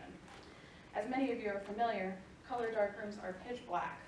Unlike black and white darkrooms, color darkrooms do not benefit from a safe light, leaving the artist to work in total darkness. To me, this makes for an especially apropos setting, with the seemingly boundless blackness mirroring the endless expanse of inventiveness play affords me. Enveloped in darkness, I am free to reach outward and inward, driven by complex and often opaque desires. The earlier mouthworks have now given way to even more visceral explorations of the material body, and drool has become an invaluable component of every composition. Here, I gently rested my nose and mouth against the photo paper, breathed deeply for 5 minutes while the drool dripped out of my open mouth, and then quickly exposed the paper to light. I want to be quite specific in referring to this bodily liquid as drool rather than saliva. While saliva has an important function in digestion, drool is how we describe saliva without order and without a practical biological function. To offer a play on Mary Douglas's Purity and Danger, drool is saliva out of place. In examining drool in contrast with saliva, I can't help but think of the cartoonish expressions of sexual desire in which the character, often male, is portrayed with wide, googling eyes and a gaping, drooling mouth, symptoms of his voracious hunger for the sexual object. Like the black and white photographs that open to this paper, These images perform a similar unsettling of the tenets of photography. The distinct features of each photograph were not determined by its exposure to light, but instead its exposure to my body. While the light helped secure the visible record, it worked in service of the mouth exposure that preceded it. As I continue to explore these techniques, my dismissal of so-called decent normative behavior grows. My disgust with these dense puddles of drool, which seep and crawl across every surface, including rolling down my chin and onto my chest, is no longer a bother, because displaced drool is only disallowed in the outer world. I've discovered through years of my darkroom play that the sources of conflict, hesitation, limitation, self-consciousness, or reservation are always external, and therefore my only safe place to work freely is the internal world. The outer world, knotted up by rules, regulations, social and institutional norms, or cultural expectations, cannot allow for my inventive, rebellious, sinful behaviors. They are too threatening to the frameworks of power and therefore must be relegated to the dark. Through the privacy, freedom, and darkness of the analog darkroom, my photographic play can dismantle borders and in their place offer new constructions of myself and my context. I will conclude today by offering a quote from John Blakemore, one which has already echoed through the festival, and I'm hoping we will all continue to take to heart. Inspiration is a myth, just go and play. Thank you.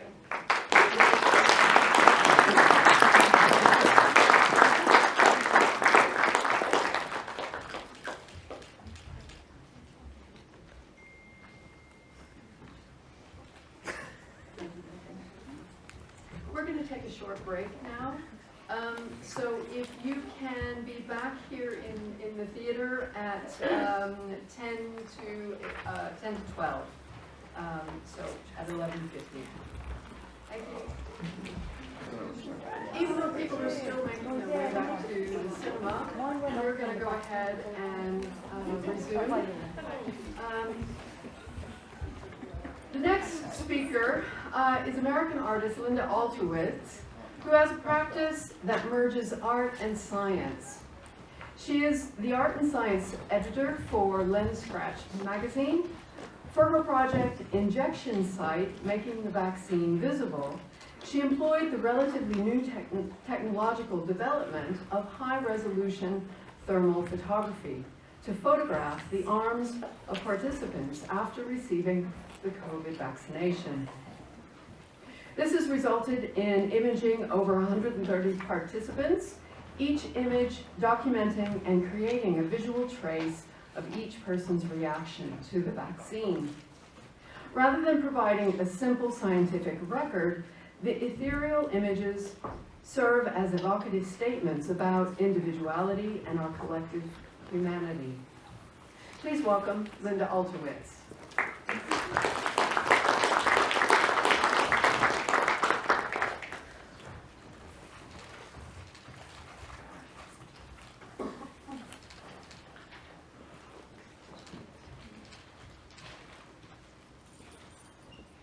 Good afternoon. It's great to be here back in England again. I lived here for several years, and in fact, two of my daughters were born here. One of them is here today, Franny. And now, I'd like to introduce you to Injection Site. As scientists continue to use their knowledge to create new vaccines, artists continue to offer thought-provoking ways to reflect and question our contemporary culture. While these two perspectives may often be in conflict, I work to synthesize these two disciplines through photography. My project, Injection Site, on view at the Markeaton Street Galleries, is an example. 3 years have passed after the COVID crisis, and I question, has anything changed in our viewpoints? After returning to our workplaces, schools, social gatherings, and everyday life, what have we learned from this experience?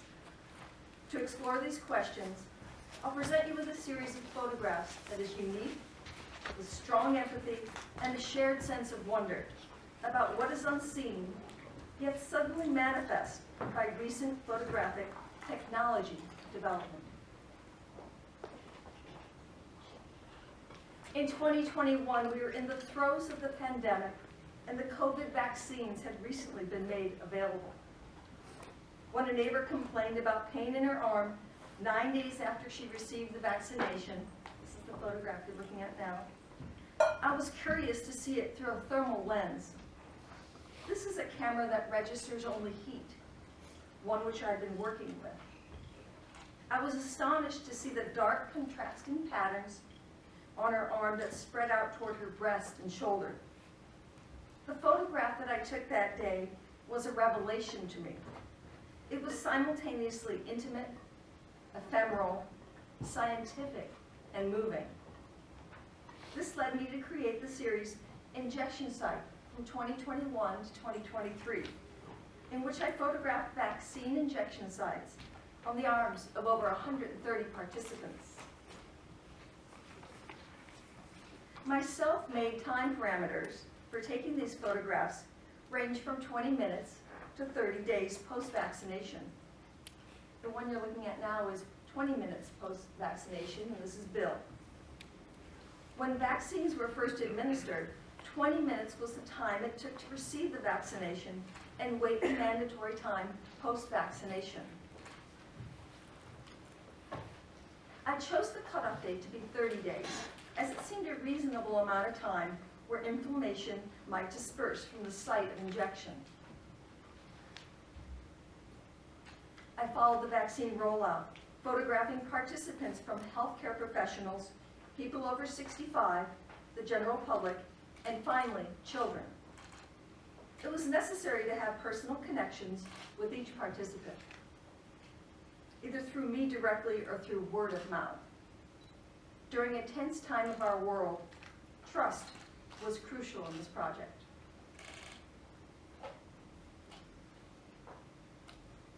I explained my photograph to 3 doctors who own private medical practices. Each of them invited me to visit their clinics to photograph not only themselves, but also the healthcare workers in their employ if they chose to participate.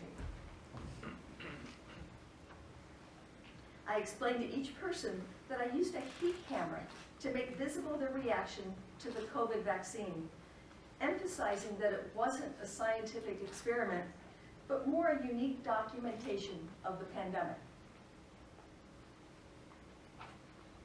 In the infancy of this project, I could see only heat in fascinating, unpredictable patterns. Yet what I came to understand was that this project could communicate far more than inflammation. Through visual art and its agency, I was able to offer people a way to engage in a difficult subject. I realized that injection site represented a safe way to open up the polarized debate about the vaccine, moving the discussion away from the political rhetoric and into human experience.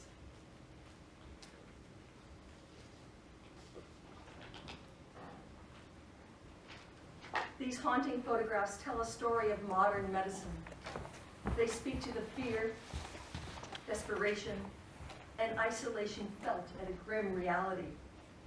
The faceless, colorless, and distinct dark patterns made visible on each arm through the thermal lens emphasize the mystery surrounding the situation.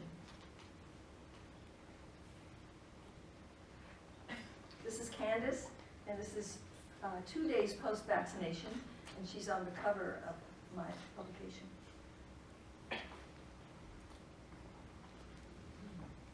I really felt this photograph was strong because of the way that the person gripped his sleeve, reminding me of the tenseness of the times.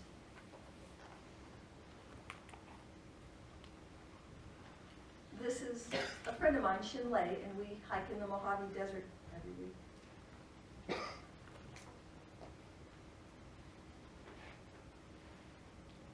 In this photograph, you can see where the Band-Aid was peeled off, where it's kind of lighter and then darker in the middle. This was 4 hours post-vaccination.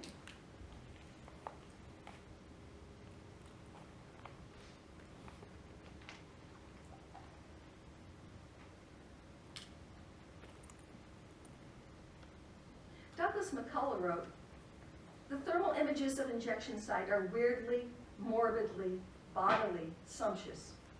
Photographer Linda Alterwitz uses infrared thermography to reveal traces of humanity's involuntary reaction to vaccination, imprints of a shot in the arm.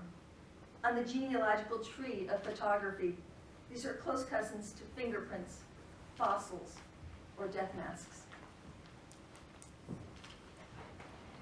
I was thrilled that this image was selected to accompany an article by Rick Bright in the New York Times in 2024, emphasizing the risks for public health in the United States under the Trump administration. In fact, a friend of mine took this photograph of a man sitting in front of her on an airplane reading the New York Times, showing me just how broad of an audience this image had reached. And this spread was featured in Black and White magazine in the UK by Susan Bernstein.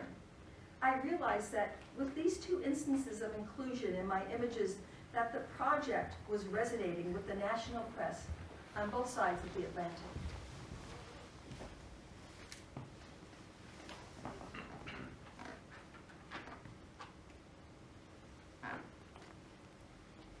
My intent with this project was to create a safe space for viewers to ease into a discussion about vaccine without fear or anxiety. Injection site activates a community and engages conversations with a voice of neutrality toward the vaccine controversy.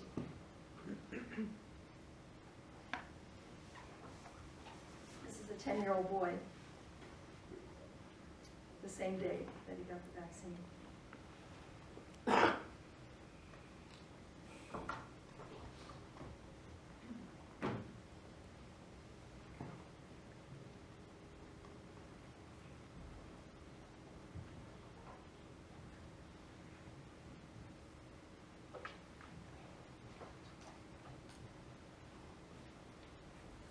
In the first public exhibition of injection site at the University of Nevada, Reno, I exhibited each thermal image of an arm within a larger-than-life grid. It was important to me that this photography installation clearly depicted more than aesthetic, ghostly images. I wanted to communicate something about shared experience, regardless of which side of the debate a viewer might be on. Injection site offered a timely opportunity to address the divisions within our community due to a conflicted social and political climate fueled by the global pandemic. This encouraged me to add the voice of the community directly onto the gallery walls, similar to what you'll see tonight at Marquee Galleries.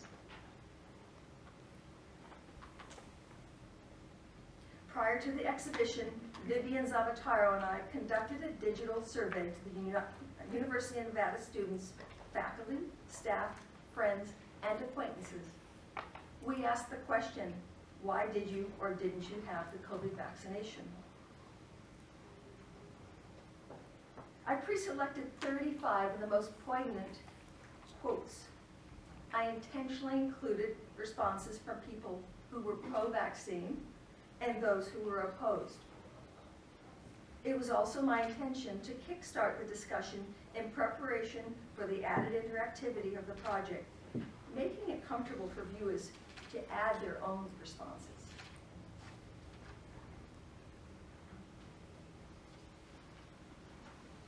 And here's some of the quotes on the wall.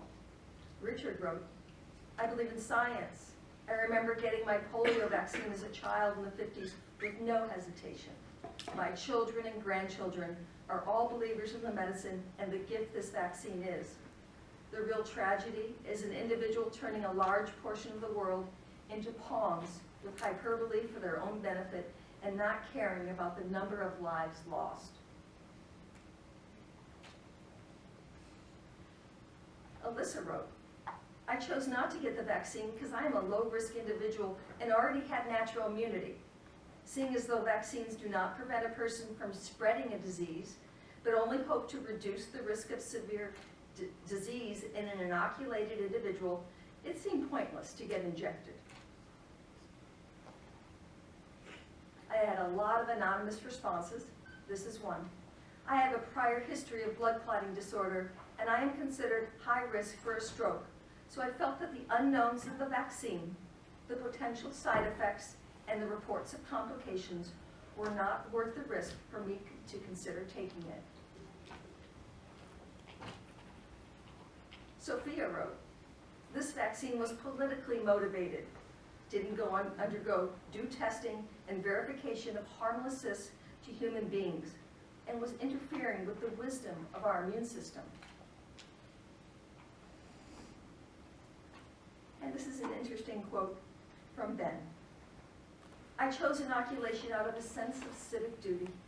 I felt like it was part of something larger than myself and was helping to keep others safe.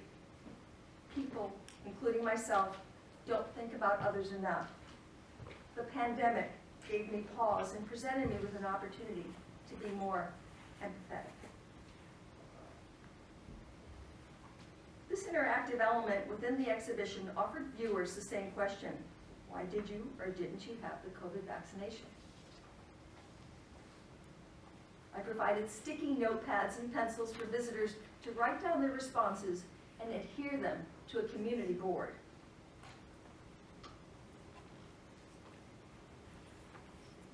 Multiple conversations developed.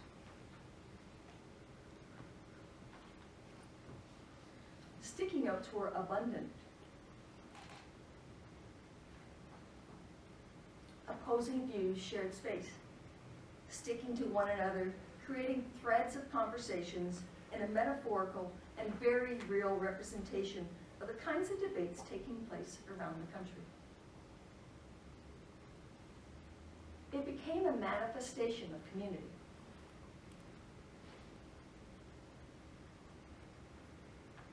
Some responses were angry.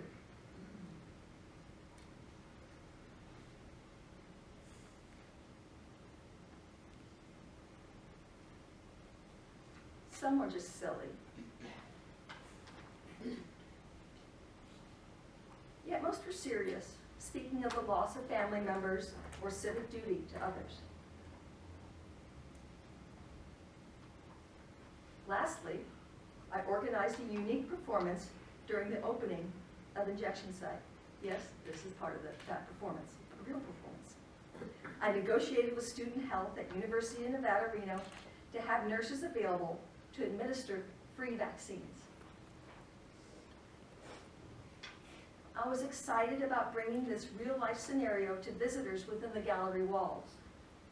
I didn't think of this as a performance piece initially, but rather a way to include a sample of the actual conflict to an already conflicted subject. People either witnessed or participated in the process of vaccination.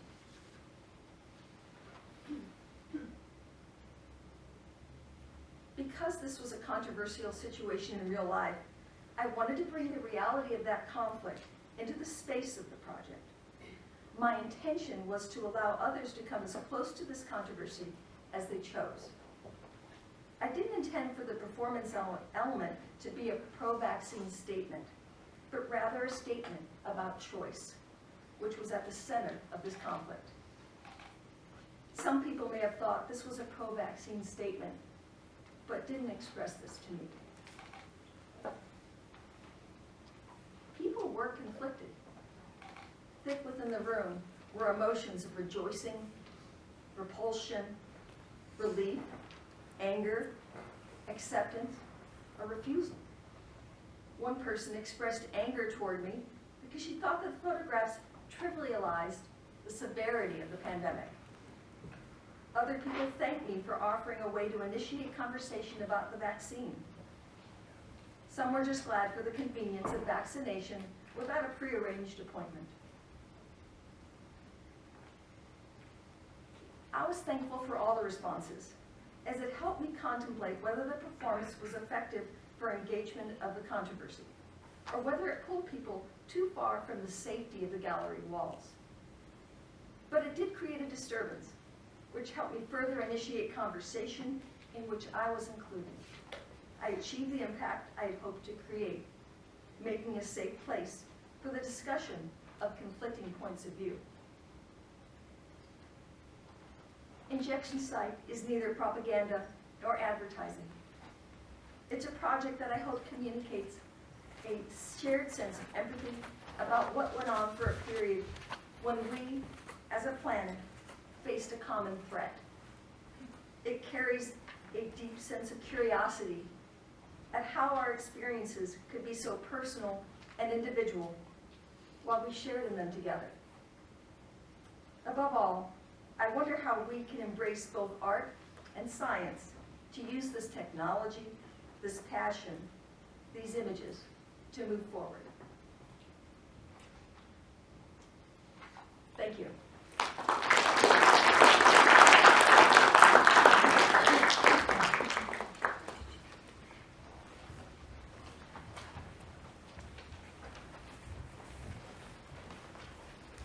Thank you, Linda.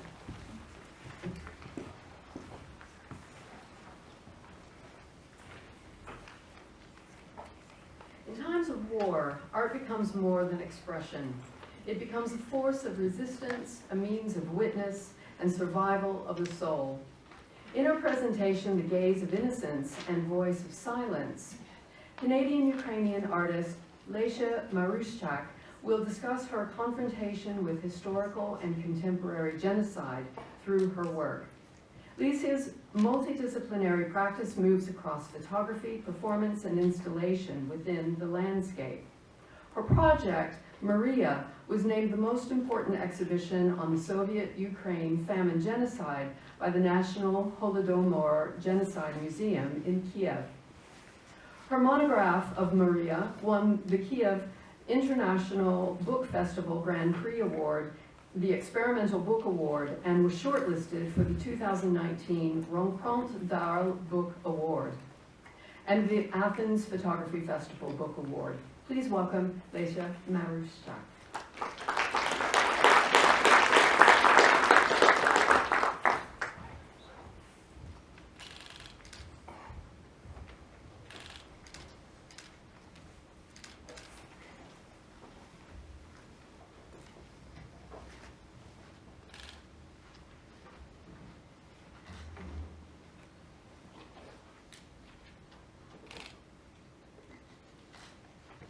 Good morning, and thank you so very much for the invitation to return to Format.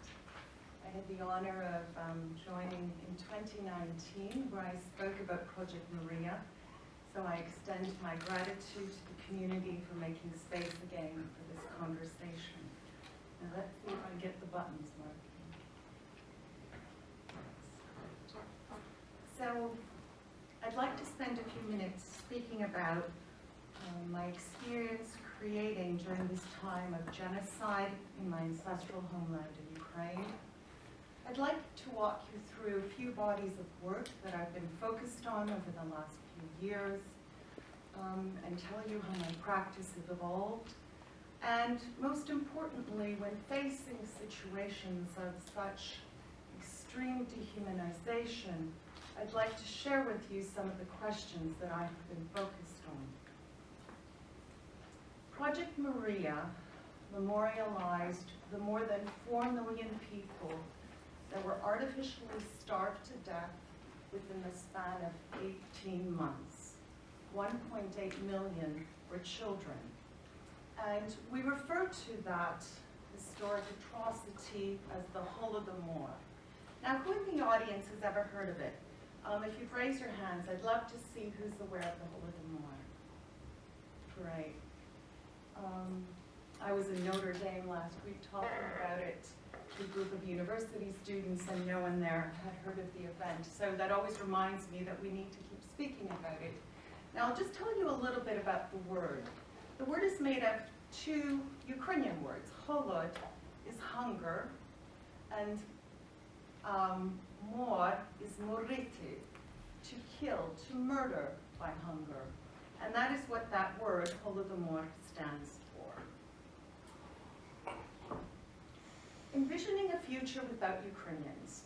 So, during the period of genocide, 1932-1933, A lot of correspondence was examined by a colleague of mine, Dr. Christina Hook, and she was able to codify the language that was being used, and it was interesting to see how this language of hate eventually morphed into a language of genocide. And I'm sharing this with you because, you know, I kind of read all this stuff, and sometimes people go, what is it like to make work in this kind of a context?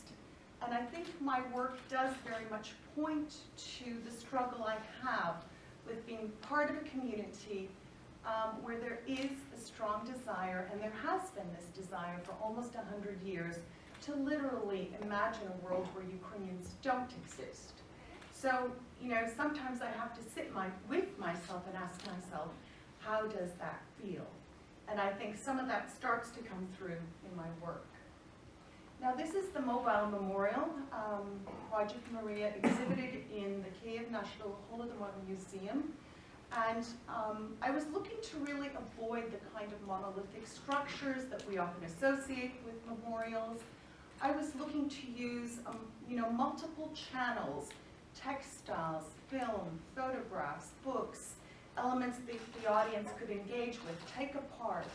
And, you know, when I kind of stand back, you know, almost 6 years, and look back at that work, I think what I'm beginning to see is my own experience growing up as a little girl in the Canadian prairies, a farm, a community of 100 people, where we had 3 churches, and where the church was a very active part of my life, and where we gathered in a communal space. We remembered, we sang, there were drawings which, you know, narrated a story, and in some ways my work is beginning to resemble that. And, you know, I have to pay gratitude to Makeda Best from Harvard. She and I were in correspondence after she first viewed the work, and she said to me, Leslie, you need to think about how do memorials function. And I think that's a question that I, you know, continue to ask myself and try to bring to life. Now, the heroine of my Project Maria is a little girl in the middle. She was the sole survivor of her family, and she lived to almost her 100th year. I would like to read her testimony. My sister died in bed by my side, but I didn't even know she was dead. My mother wanted to give her something to eat and called her, Ksenia, Ksenia. I said, she's sleeping. Mama went to her, and she was already cold. Imagine what state I was in. I didn't understand anything. We all sat around a big bowl. Nobody had plates, eating that soup. My brother asked my mother if she was going to eat, but she didn't respond. We were hungry, so we started to eat. My father's brother came into the house and asked, is Mother sleeping? We were silent. We didn't know. So he called out to her, Katerina, Katerina, but no one answered. So he went up to her, but Mother was already dead. We didn't know when or how. Hunger kills. Who hasn't been hungry may not understand, but hunger kills your memory. My work implicates archival documents, archival photographs, and this photograph was from a series called Counting. And I was, you know, really perturbed because there is this dialogue within the community, how many died? And, you know, is it more than 4 million, more than 7 million? And so I found on the island of Salamis the original counting device, which is a huge marble structure that can be seen in Athens. And it had these lines, and they would use marbles and move them along to count. And so in this image, I'm trying to count. And at the same time, I'm trying to, you know, hold in my hands, hold in my heart, the fact that there are also, you know, these individuals. There is Maria, there is her mother. And I'm endlessly trying to come to terms with the fact that we don't know how many. But now that I'm working on Ukraine's 19,546 deported or forcibly displaced children, I really wish I could say that knowing exactly how many has made it any easier. It hasn't. And this is a piece called Molitva. I have always been interested in words, but sound. And I had taken a prayer book that was almost 100 years old, written in Old Church Slavonic, a dead language, used within the church for liturgy. And I scanned almost 600 pages of the prayer book, stacked them, blurred them. And I was really thinking about this process of storation and what would it be like at the end. And I was thinking, what would people be doing? And I guess my go-to was they must be praying. And if I could hear them praying, I thought this is what it would look like. So this is sort of one of my early forays into the idea of images and making sound. And it's something I'm exploring further. And this is just an example of films that are shown during the installation where people are very much invited to enter the space. My book Maria was mentioned, and again in the installation we've actually deconstructed the book, and we've invited the audience to come in to take pages to create their own books. And at the same time, they may know someone who was a victim of the Holodomor, to leave testimonies, to leave impressions. And so one of the things I'm very aware of in my practice is the audience is not a spectator. For me, the audience is actually critical to engaging and activating the space. And this is one of the vehicles we use for that. Another one that we had with Project Maria, we had Soviet soldiers, bags, and we had filled them with propaganda. So we were inviting people to open those up, explore the propaganda, and to react to that. And my own performance with the work has, started very early and it continues. In this case, I was using egg tempera again, working with this red circle to try to remember the child and painting a page onto the 1932-33 Webster Dictionary that I have here with me. It became very important because of the year of the genocide. And so, I've begun deconstructing it and reinterpreting it. This is Project Maria in Kharkiv, Ukraine, a few days before the full-scale invasion. So it was really interesting that Maria was in fact present in Ukraine during this time. And it was weeks later that we were able to move the exhibition out of Kharkiv so that it could continue its tour of Ukraine. And now I will move on to Poems of Our Children. This is a project dedicated to the children of the Holodomor, the children forcibly displaced or deported since the beginning of the war, and the children of Canada's internment during the Great War. And I was able to take photographs that I found online, and they were always group portraits, so this face would have been the size of a dime. I printed them digitally, re-photographed them with a large format camera, created negatives, and then took those negatives into the darkroom. And I wish I could call it play. I think it was definitely more like a way of expressing the frustration, the anger, the despair that I had been feeling over the last few years. And so I did, work with expired Soviet photographic paper. I had someone come in and, give me a photography 101 in the darkroom lesson because it had been decades since I'd been back. And then I knew every rule I would break. I just needed to know where the boundaries were.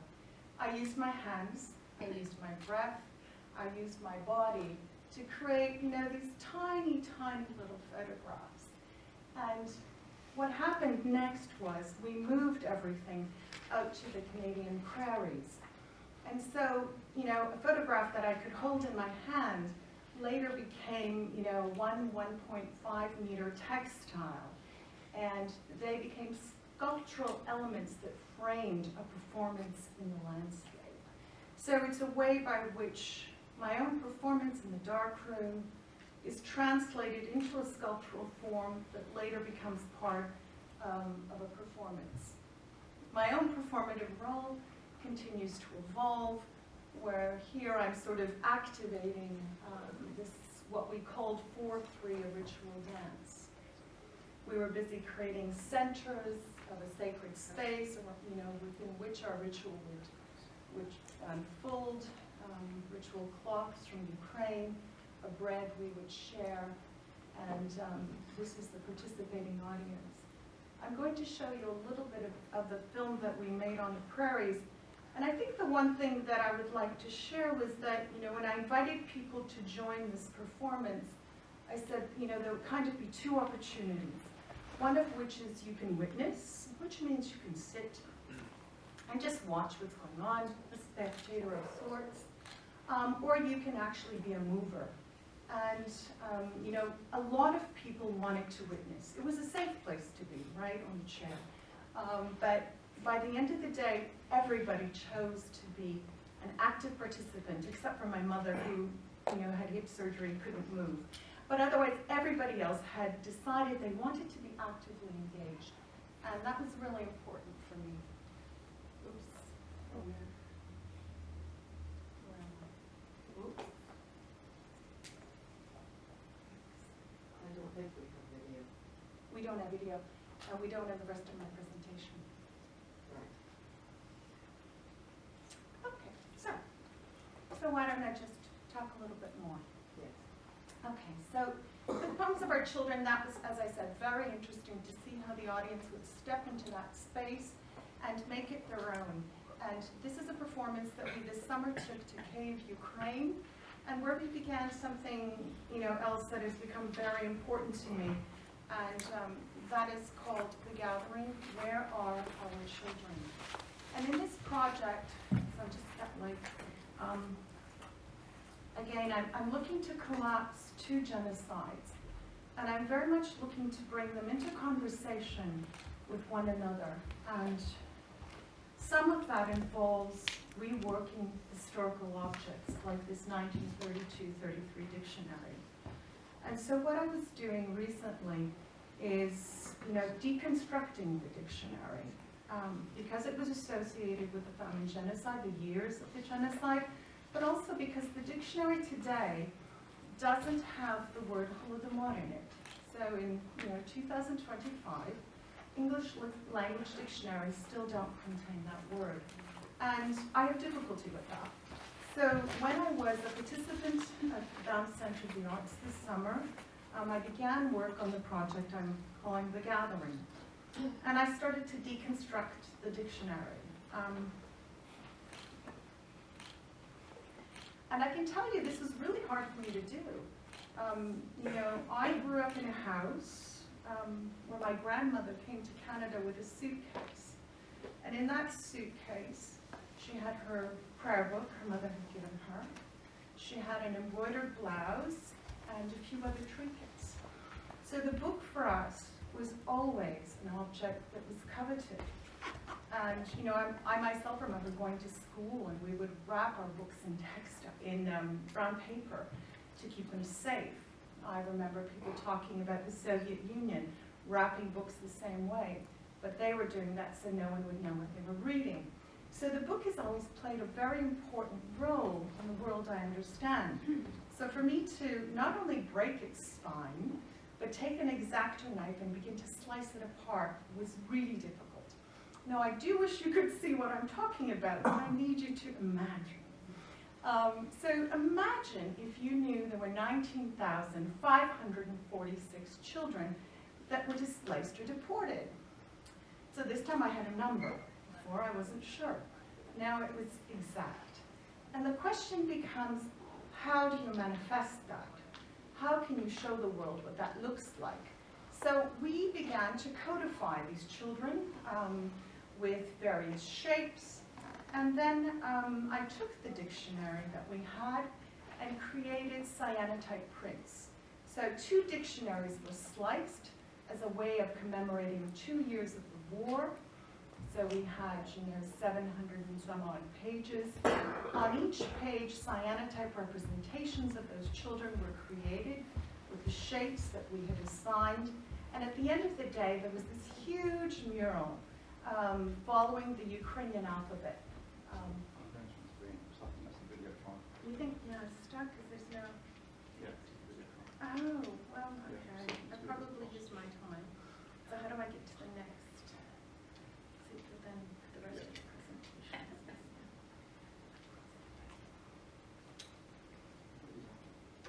I tried, it just goes to the next presentation. But there are more. It's okay.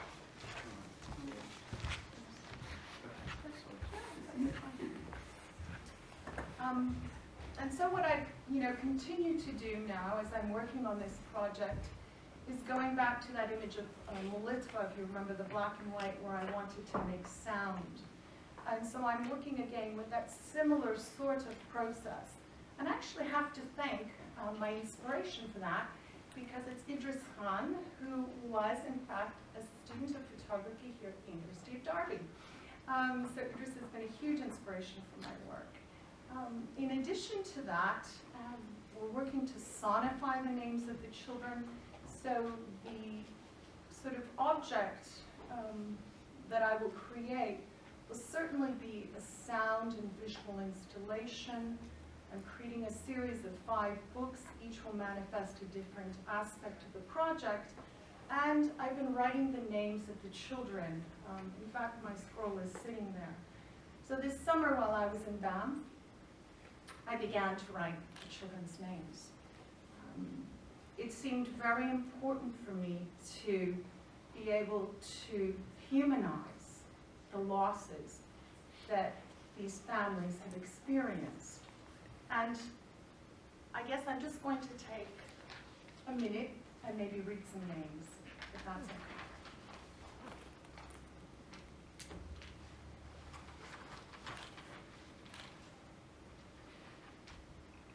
I'm going to tell you the year the child was born, the region it's from, and its name. 2015, Luhansk, Oleksandrova, Adelina. Stanitska, Luhansk. 2023, Azalia Sergeyevna. 2006, Donetsk Oblast, Alina Romanievna. 2012, Mariupol, Alina Alexandrovna. 2007, Krymsk, Albina Romanievna.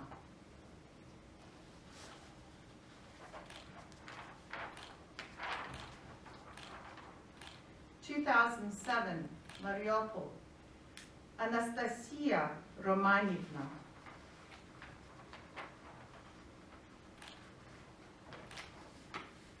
2005, Kherson, Angelina Vitalyevna.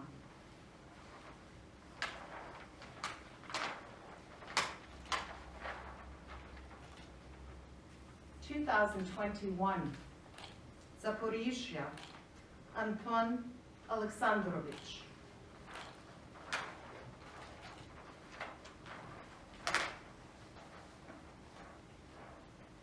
2009, Semekuzivka, Artem Ivanovich.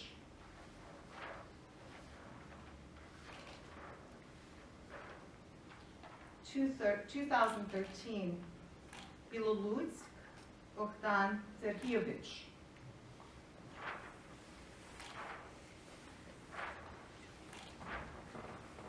2004, Luhansk, Vadim Sergeyevich.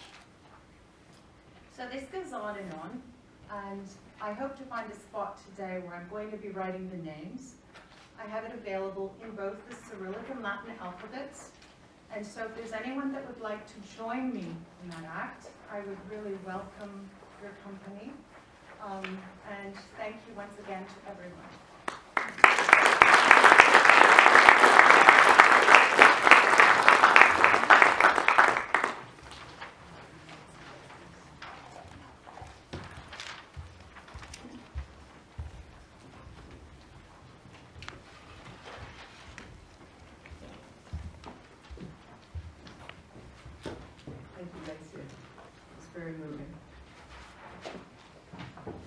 Dr. Natalia Neprenko is a researcher at risk fellow for CARA and the British Academy through the University of Creative Arts, London. Her long-term research explores communication practices in times of crisis, and the war in Ukraine has forced many communication practices, the war in Ukraine has forced many artists, researchers, and cultural figures to find new forms of creativity and communication. Please welcome Natalia and Philip Harris, who's going to assist her.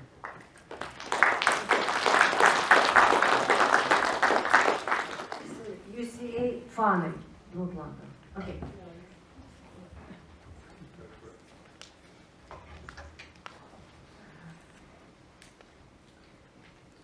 The war in Ukraine has changed the reality for many artists, researchers, and me, forcing us to look for new formats for creative and communication. And before the war, I lived a life similar to you. I taught students in the most famous university. I had a house with a garden, and as volunteer, I organized the International Plastic Art Festival and the Art Directors Conference. Then everything changed. The Russian full-scale invasion of February 24, 2022 changed my life and all Ukrainians. My husband and I had left our homeland very shortly after. When the Russian troops closed in on Kiev a few days later, they chose my husband's house to live in. But when they withdrew due to the advice of Ukrainian troops, advance of Ukrainian troops, they blew it up. It's my home. Right. But when the house was completely destroyed, we were thankfully safe already in the UK. For Ukrainians, online genres have become not just a means and adapting to new conditions, but a real space for preserving cultural and identity and finding new forms of artist expression. No problem. My experience with online genre began during the COVID-19. Like many others around the world. But the difference is that everyone has forgotten about it. And for me and other Ukrainians, online life is still going on.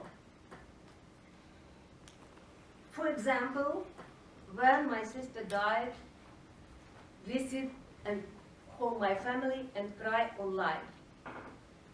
When my daughter got married, I watched it online too. It's my life. And I continue my scientific of creative work due to my isolation from my homeland. I do everything online, so it's not surprising that online genres have become the subject of my study, experimentation, and modeling. I combine research, volunteering, and helping my country in difficult time of the war. I will share my personal experience that I have gained during the war. Perhaps it will be useful for you because life is very uncountable, unexplainable. I never thought it would happen to me and my country. Well, 2022, from the very beginning of the war in March, I started the project Peace to Ukraine, Peace to the War. We did not really understand what to do, how to act. We wrote letters in 15 languages and sent them to various creative institutions. In response, we received 45 mini-films of up to minutes in support of Ukrainians from 70 countries. This video was the first from the theater in Budapest.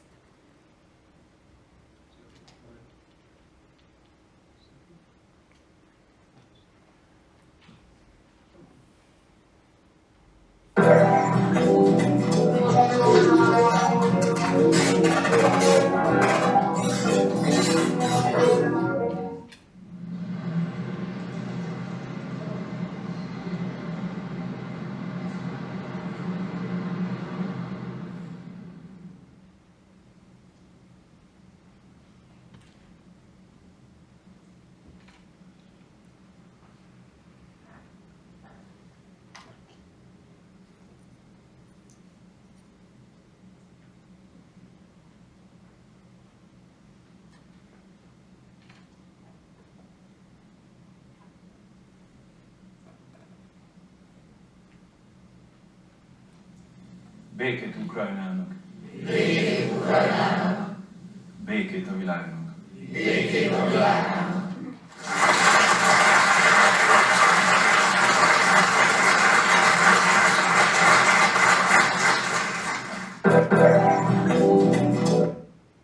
These videos were posted on YouTube channel in my Ukrainian university, and my students share them in social networks. Before that, we joined with the Non-Government Association of School Directors of Ukraine and presented these videos to them, and they enjoyed in the distribution. We wanted to support the spirit of Ukrainians. Little about me, we arrived in the UK 2 months after fleeing our home. Living in the car, traveling in Europe, waiting for a visa to come to the UK, and encountering amazing act of kindness. Strangers opening their homes and help offered were least expected. Our hosts were in the small village of Sandy near Bedford. I wrote and sent project to the British Academy Research at Risk program, and they supported me. This is a program support scientists in times of the war, etc. I fit the criteria of the program because I had PhD and enough teaching experience and published work, etc. And I have received assistance from the University for the Creative Art. Then I got the opportunity to organize cooperation between my Ukrainian university and UK university. 2023-2024. I created an online performance of Shakespeare's play, Coriolanus. I chose Coriolanus because I had to find a material that would fit organically in both countries, Ukraine and the UK. It is also that the narrative is highly relevant to the situation of Ukraine. Ukrainians know and love Shakespeare very well. Our play is about Ukraine. Because the story of a powerful country attacked a small neighboring country, as it happened in Coriolanus, is very similar to the story of my people.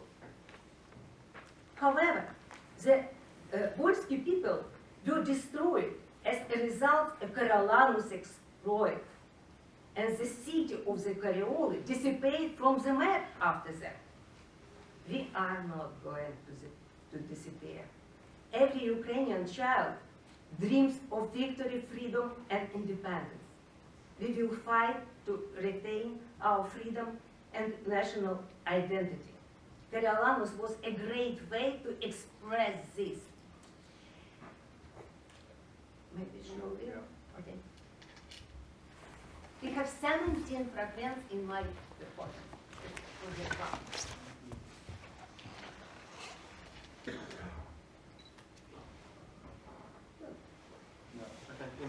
Okay, I continue.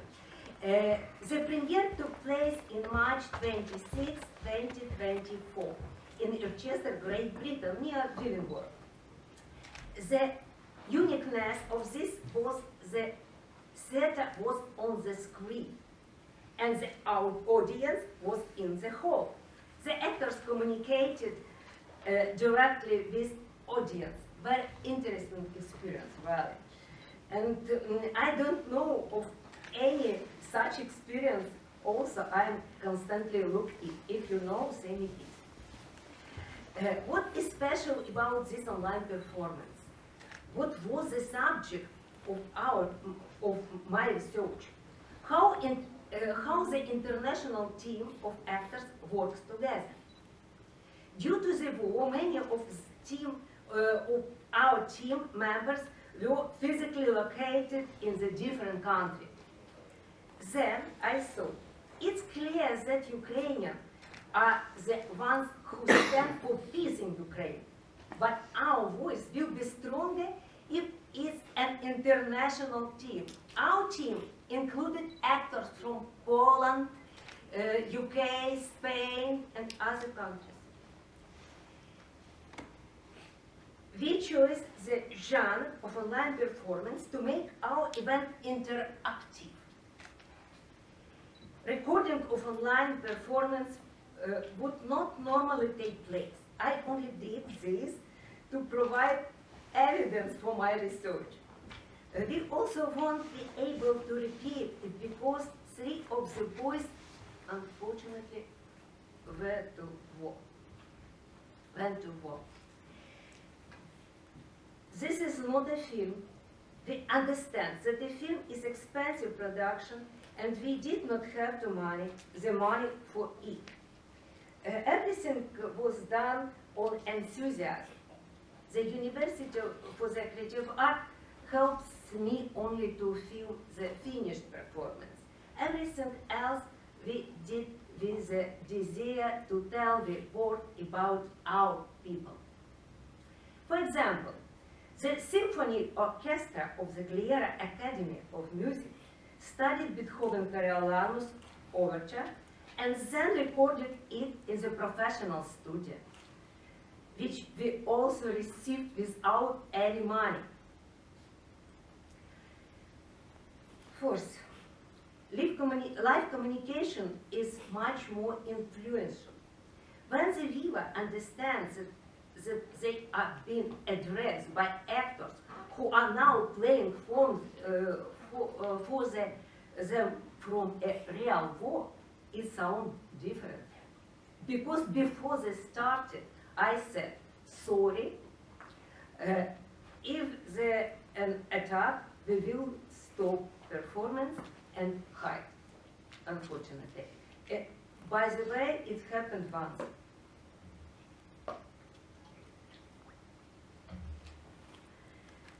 Our audience cried, said words, and supported us as much as possible. Wonderful audience in UK, I think. We explored how the dialogue between the screen and the audience takes place. We also launched a special Telegram channel in parallel with accompanied the performance. The viewer could individually vote, choose, receive additional instruction. How did it contribute to the event? Asked me Philip before. To be honest, this technology did not work the same way everywhere. We decided that the audience often chose to their phones in parallel with the performance, or want to do so when they are not involved in the action. We found that this worked well with the younger audience who watched us in Ukraine. Students on other courses were happy to read, vote, and express themselves on the Telegram channel during the play. However, during the show in the UK, we had an older generation, and they were not used to be distracted. Or we played so inspiring, I don't know, but the audience at such collective shows was never entered on our channel. But during the individual screening, when people watched us to home, the use of the channel intensified. We had just started these experiments and need to study more. 2023. We also conduct an experiment and launched a TV program called Rome for TV. Correspondent of Rome. And where the hero of the performance was the host TV. The experiment here was that the characters were integrated into modern life.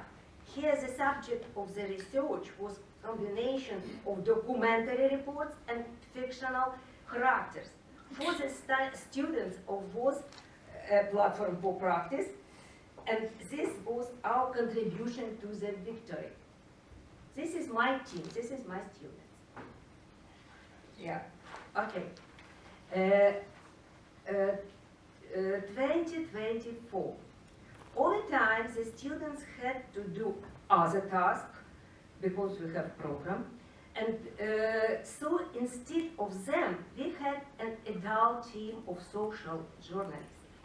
We changed the name and concept and started producing different program for Ukrainian refugees. The project that is currently running is Cultural Diplomacy.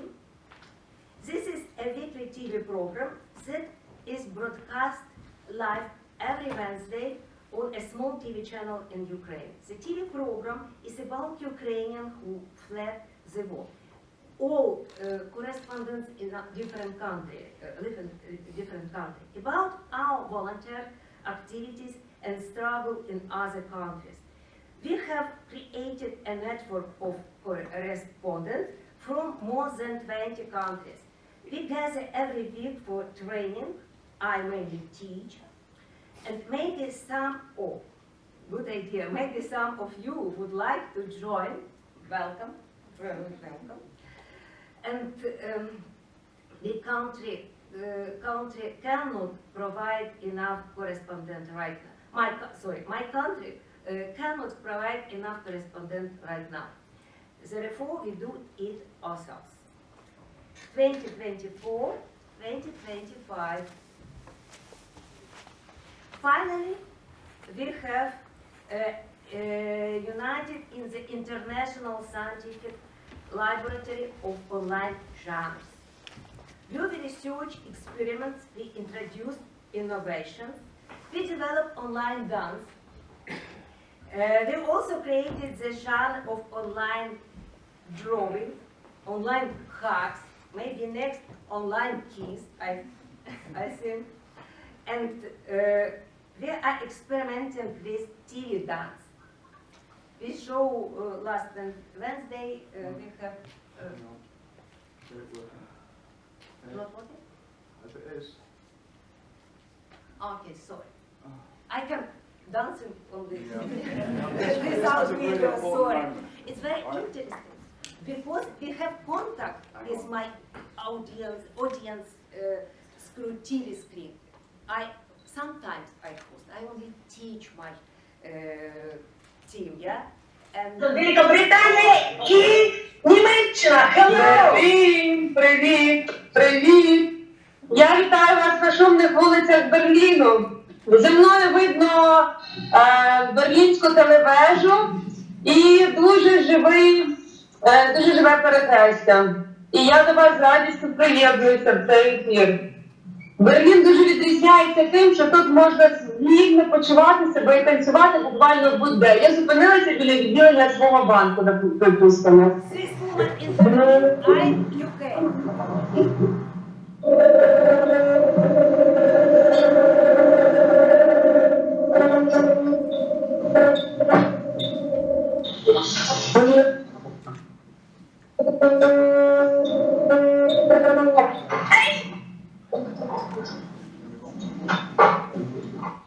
Okay. Sorry. We also hold an annual lab conference.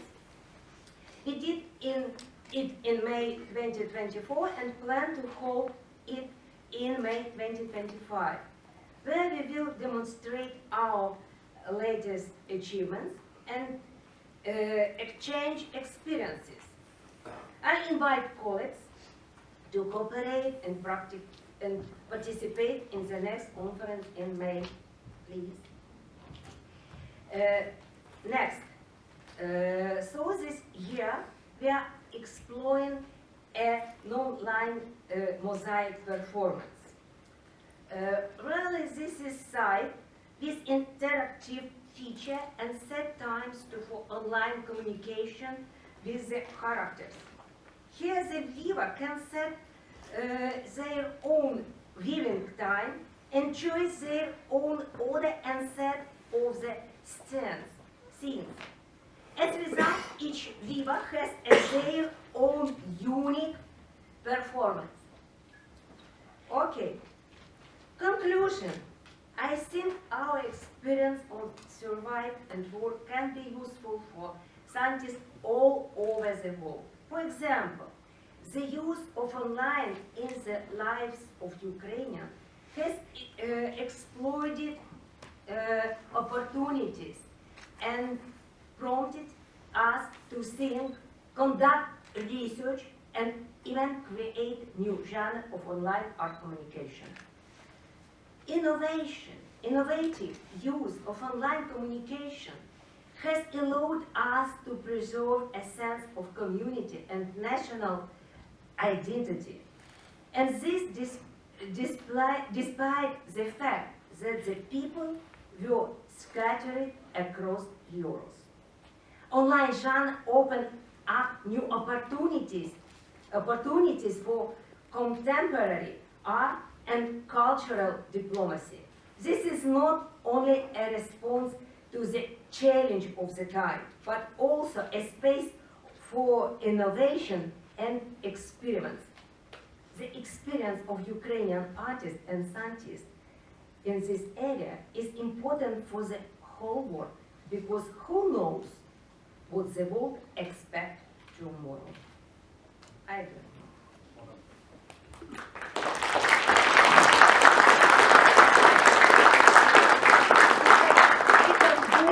Where we described our experience about my Coriolanus and the scientist lab, and I present for thank you.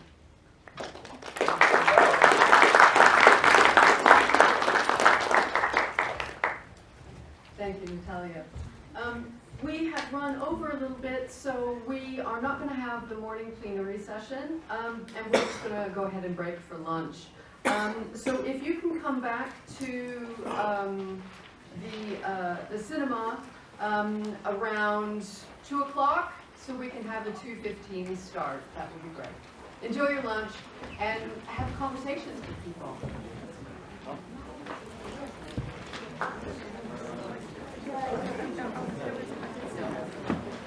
I think we can resume now. Our next speaker, Les Monahan, argues that if we want photography to change the world, we have to engage with more than an art audience.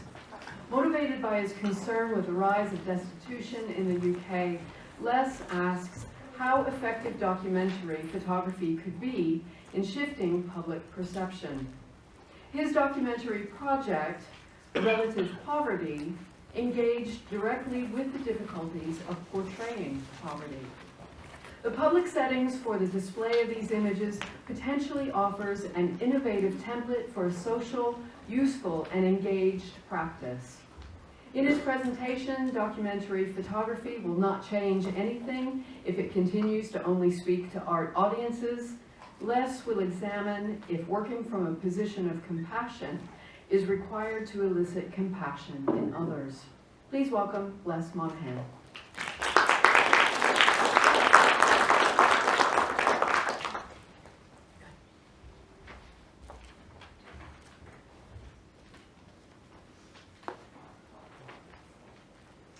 Hi, thanks. Thanks to Gemma and Phil and everyone at FORMAT for inviting me. It's lovely to be here. Thanks. Am I pressing the right one? Do it that way. I'm starting from the position that documentary photography has the capacity to make change in the world. If I wanted a snappier title, I didn't know that Donald Trump was going to come up so much. I'd actually thought make documentary photography useful again. That's my title, yeah. And I don't want to open up debates about when it was more useful or made more change in the world. But I want to scope out some of the contemporary factors that prevent it from having the effect that we, as photographers, practitioners, artists, etc., might want it to have, or do want it to have, and to offer some hope for how we might overcome some of those things. Because documentary does have potential. You only have to look at how the powers that be pulled out all the stops to obliterate the documentary film. Gaza, How to Survive in a War Zone, was shown on the BBC for a week in mid-February this year. And the thing that I noticed about this is the documentary framed young Palestinians as human beings that we might possibly have empathy with. In his 1978 essay, Dismantling Modernism, Notes on the Politics of Representation, Alan Sekula suggests that the mass media cannot be infiltrated. And this latest episode is yet another reminder that we, as independent artists, photographers, documentarians, are not likely to achieve the advocacy that we desire by trying to get published in The Guardian or on the BBC or onto Channel 4. If your subject deviates from the party line, as photographer Philip Jones Griffiths said in 1999, you're not going to get your work published or seen. So if we advocate for people who are unseen or unheard, we have to ask ourselves why we choose the very media that's caricatured, ignored, misrepresented, or lied about those people eternally as our vehicle for change. The media is owned and controlled by the powerful, and it will never offer space for voices that question or indict the power. That's perhaps one reason why so much documentary photography finds itself in galleries, or even being made with gallery audiences in mind. And Sekula sounded warnings about that trend too in Dismantling Modernism. He described how the presentation of documentary in art spaces neuters its potential power. Portraits contribute to othering, rendering subjects as exotic creatures. Images are decontextualized, preventing us from understanding the conditions of subjects' lives and concentrating instead on a primacy of aesthetics, of formalism. It neutralizes, that's his words, and impoverishes photographs, also his words. This results in photographers seeking the approval of connoisseurs, and documentary photographs becoming less about informing others about other lives lived and injustices that require our action, and more about the skills of the photographer. We should also remember that still little freedom for action, even in art spaces, because clearly galleries and museums are owned and controlled and subject to lobbying. Sekula derided photographers whose work he felt was more about demonstrating their own humanity, rather than evidencing the humanity of those depicted. These were the concerned photographers who felt that compassion, or the compassion that they might generate, was useless. I'm going to disagree with that. I'm conscious it's really easy to disagree with a dead bloke from 50 years ago. But I'm disagreeing because compassion has been redefined in the last decade.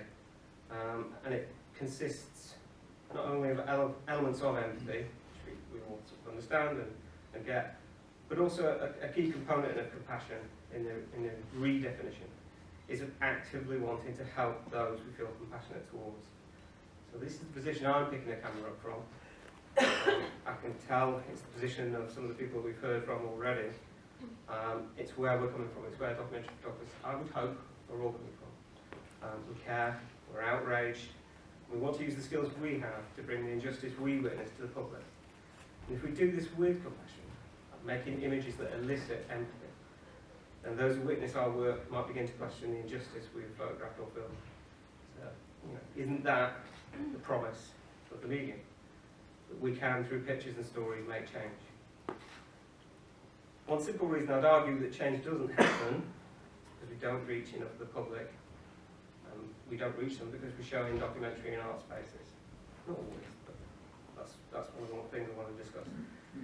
So if we look at numbers, for example, crude numbers, somewhere like Open Eye Gallery in Liverpool, an audience of 85,000 visitors a year. And that's within a city of 900,000 people. So exhibiting an Open Eye, obviously, it's a mark of success, it's validation for the artist.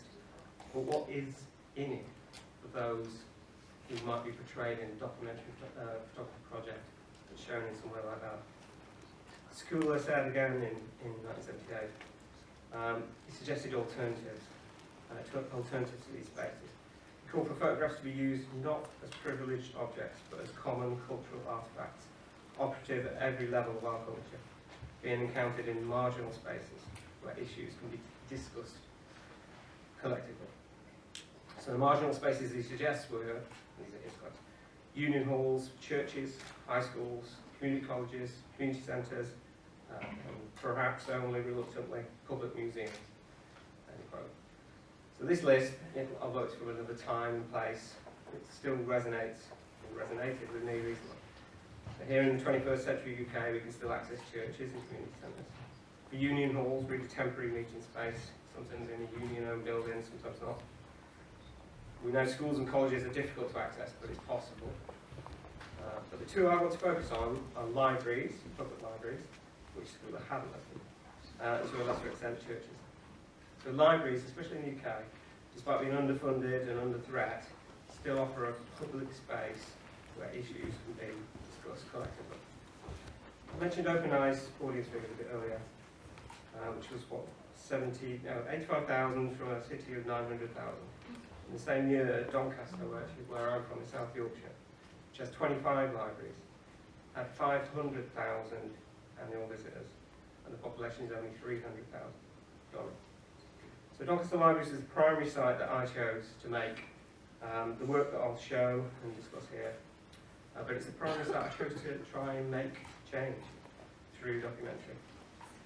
Since 1979, the relentless rise in inequality in the UK meant that none of us are short of issues we can document that require examination, public discussion, and ultimately state action. So in 2016, this was the issue that I couldn't leave undiscussed. The Joseph Brown-Chew Foundation published this report into destitution in the UK in April 2016. On the whole, following the model that I just highlighted, the media ignored it. So the public were left uninformed about the issue, which is clearly, even now, a major issue. It's not part of the public conversation. So the media ignored the people in the sixth richest society to have ever existed were choosing between eating, keeping warm, and clean. And in the year before it was published, which is when they got the data, 2015, over 1.25 million people in the UK had to make those choices between eating, keeping warm, or keeping clean. So I was enraged. I felt, though, it was an opportunity to try to make a difference. This is, can I use my skills to try to do the thing that I want to do? And this is, I guess you could call it a test case. So I saw a chance to reach out, or reach a wider public with documentary photography that was informative, as particularly demanded, and helped audiences, and his quote, gain a critical understanding of the social world. So here's kind of what I did. And I'm starting sort of at the back with some of the results, I guess, with the work in situ. This is where the public I was trying to reach would encounter it. So you can see this is a library, this is Scawthorpe Community Library, one of the libraries in Donny. But you're only seeing an image, you're on a nice comfy seat and you're only seeing an installation image. So that's not quite conveying what it must feel like to have your regular space, your library, your community centre, your college foyer or your church taken over by an installation of these images. And I did it repeatedly in almost every library that I could get into. So they're hung from ceilings, a lot of them were hung from ceilings with these suspended ceilings from the types of libraries that we have in Donny that were built in the sort of 50s. And the idea is that they don't interfere with your regular library activity. They're not stopping you from doing anything. It's really important to have want to get into the space and use the space, to have the people who run it, the staff, and the people who use it, the library users, on board. So the open ceilings, what's happening from the sort of structural beams that go across. This is Cantley Library in Donny. This is my library. This is Conifer, 5 miles from Donny. The idea was to widen the narrow daily milieu, to use a sociological term, of the general public who use the spaces, to expose them to images and texts that they wouldn't ordinarily encounter. And I thought about this when I looked at those bottom, you see all the regular kinds of books that people are taking out and looking at, and the kinds of the narrowness of that culture, etc., that you sort of get an idea of in Donny's libraries. They had to be flexible, so these ones are directly positioned on bookcases. That previous one was Tickhill, this is Edmonton. And sometimes they're flush to the walls. The idea was turning libraries into galleries. And it's operating, though, within everyday culture. So even though I'm using that term gallery, turning it into a gallery, it's still a library. I'm not stopping it from being a library. And because of that, the images were what school had asked. They were common cultural artifacts. And the pictures are of recognisable domestic items and scenes. They're always accompanied by text, although I thought about that one. You kind of see that sometimes the text on the back, sometimes it just depended on the flow or the shape of the place and stuff like that. But they're always accompanied by text to help the viewers understand what they're looking at and hopefully why they're looking at what was sometimes the insides of their neighbours' houses.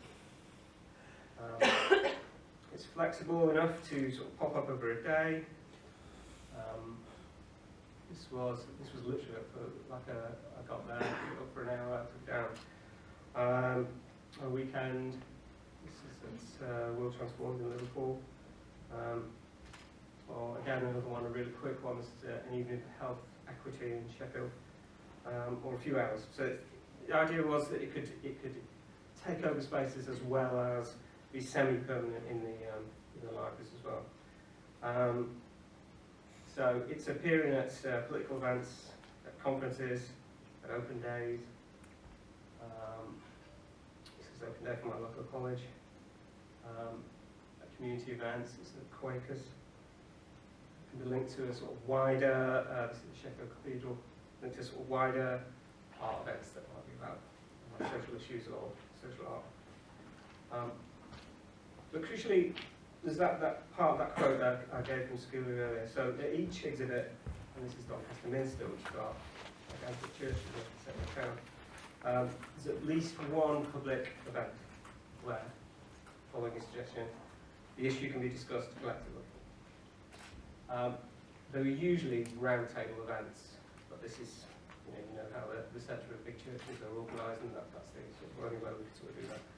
I don't have many pictures of these things because I'm a one-man band and I can't sort of document what I'm doing. So these discussions were lasting an hour or so, and they avoided most of the usual artist talk topics, although the ethics of photographing those with less privilege always came up.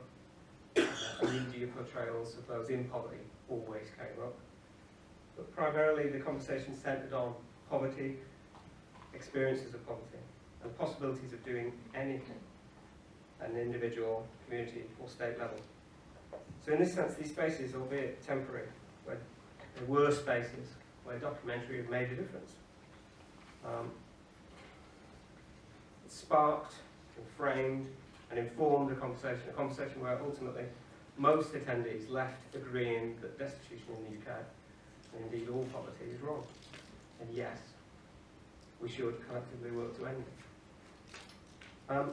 We often concentrate on the content of our images, so I'm aware of that. But we concentrate far less on where I'm less aware of debates about where and how the work might be encountered. So we're talking about reading them, but forgetting about where we might read them, and who is reading them. So this is why I've shown you in a kind of reverse with a typical presentation, showing you these public installations first. I'm arguing that documentary images will have little effect if they're privileged objects. So if these are on white walls, removed from public spaces, these are back in public spaces. And these are common currency in everyday life. This is what I'm hoping for. At the beginning, I was driven to make the work with families, to tell their stories of living in destitution. But right from the beginning, I was conscious, and made them conscious, of who I was trying to tell those stories to. So I think it's come up sort of briefly earlier about the idea of making things for audiences. I knew where I wanted to take them. I'd already made the negotiation to get into the libraries before anything else. So I knew they were going to be, and likewise the participants knew they were going to be seen publicly and locally. The scenes are going to be recognisable and hopefully have resonance. And everyone pictured, so all the people I'm working with knew their work would have a very public life. And just an aside to that, obviously that means it was very hard to make this work, to get people to agree to do this. Obviously everybody's consented. But when you know that your neighbours might see your life and you haven't let on how hard it is, it's really difficult to keep going and to say, yes, please put it up in my local library and let everybody see it. So the stories are made with compassion. And I've analysed this and thought about this quite a lot, but I mean, basically it's just because that's my reaction on reading that report and on meeting everybody that I was working with. The aim of the stories is to generate compassion in those who view them. So I've got to, supposedly try to use my skills to make people feel it. Because I believed if it was a driver for me, the hope is that it might be a driver for others. It drove me to make it work. It's compassion that made me do it. Certainly not a career option or a money-making option, honestly. And it meant that I explained every photograph and its potential effect on audiences to everyone involved. So that's as we're making, as we're doing things together. I'm explaining how that is going to land, how that looks, obviously showing in the back of the camera, these are all digital. Talking through, how that might be perceived in different situations. And that's because photography, and a lot of people at the receiving end understand this, has been complicit in the media misrepresentation of the poorest in society for like all of my life. Wow, I've talked a lot then. Okay. I'm going to whiz through so you can see them. But I showed you earlier, www.relativepolity.org. So this would be the usual artist talk bit, wouldn't it, where we would talk through it. But the bit I want to get through to you here in this little bit at the end, which is just the sequence of what you were looking at. So you saw them up there. There's Dave's hand. That's at the top.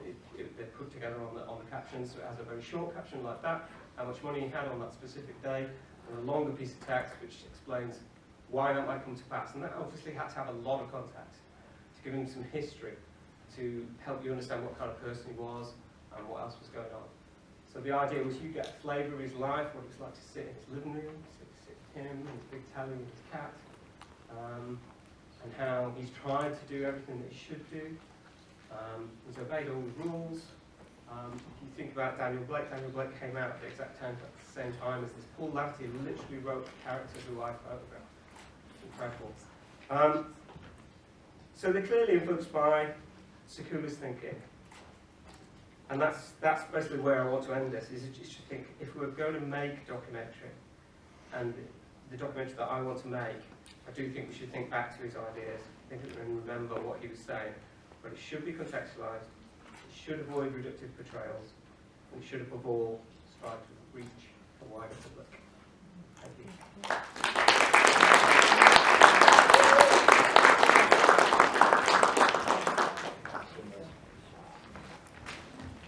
Well, I'll move things around. Tiny bit.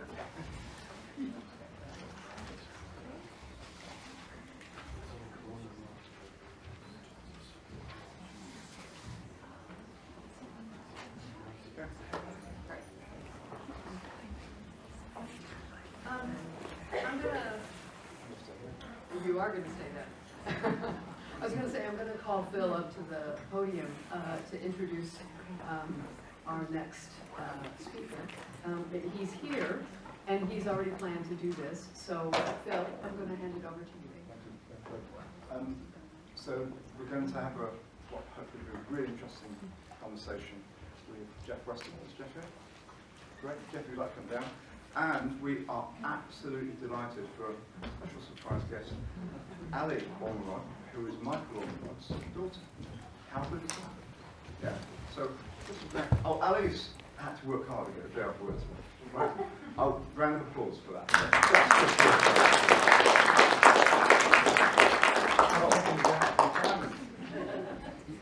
wasn't prepared. I didn't know I was going to have to come on stage. Well, is that okay? We can do it in there, but I don't think. Yeah. Oh yeah, absolutely. Wherever you like. Where would you like to sit? Okay, brilliant. So, we could recap what's already been written about Michael Ormerod on the website, and there's actually a really good little essay introducing Michael Ormerod on the format essay, so I encourage you to look at it. But I've been very busy making notes, which have turned into miniature essays, so I'm not going to read those out. But Michael Ormerod, born in 1947, went to Trent with someone else's portfolio, say more. Now, he would have been a mature student then when he did his degree, because he'd already, under parental duress, undertaken a degree, or part of a degree, in economics, and realised it probably was a bit dry for him. Yeah? Yep. So when did he do the degree at Trent, and about what age? He would have done it from, I'm guessing, 75 to 78. Right, so, okay, so he would have been on the cusp of being 30 by the time he finished. Right. So when did he start actually visiting America and making stuff like this? 1970s. I don't know which year, but 1970s until 1990. Yeah? It's very quiet. Really? I'm just sorting it. Oh, lovely. Well, Sorry, thank you. We'll shout. Shout, please. Nobody's ever accused me of being quiet before. Just for now. Tell you what. Does this work? No. Does that work? Does that work? No. No. Well, that's. Okay. Oh, Yay. Yay. Does this work? Does this work? No. Right. Okay. Tech team. Thank you. Right, they're on. Okay, that's good. Okay. Yeah, there's not much going. Yay, that's the one. Okay. There we go. So between us, we can just slowly look at each other. We'll be all right. Okay. So Michael Ormerod is well known for this publication here. Okay. This is until very, very recently the only publication of his work. Published in 1993, 94, posthumously. Okay, and that raises some really interesting questions about what's in the book. Now you edited the book, didn't you? You edited the book. Myself and Peter Dyer. Yeah. I think what's really interesting is how much of the work. Oh, this is the one that's been published literally last year, isn't it? Yeah. Okay, so this is hot off the press now. So how much of the work had Michael actually seen himself prior to being published? He'd done most of it. There's an interesting story which I was telling Phil. Michael was killed in a road accident in America on his way home for Ali's first birthday. And his brother, who lived nearby, went to the scene of the accident and found some 35mm film cassettes, sent them over to me. I got them processed in North Shields in North East England, and some of those images from those cassettes are in the first book. So that's by way of saying it's seen a lot of the work, but how, obviously, one of the things I'll never know is when I edited both the first and the second books.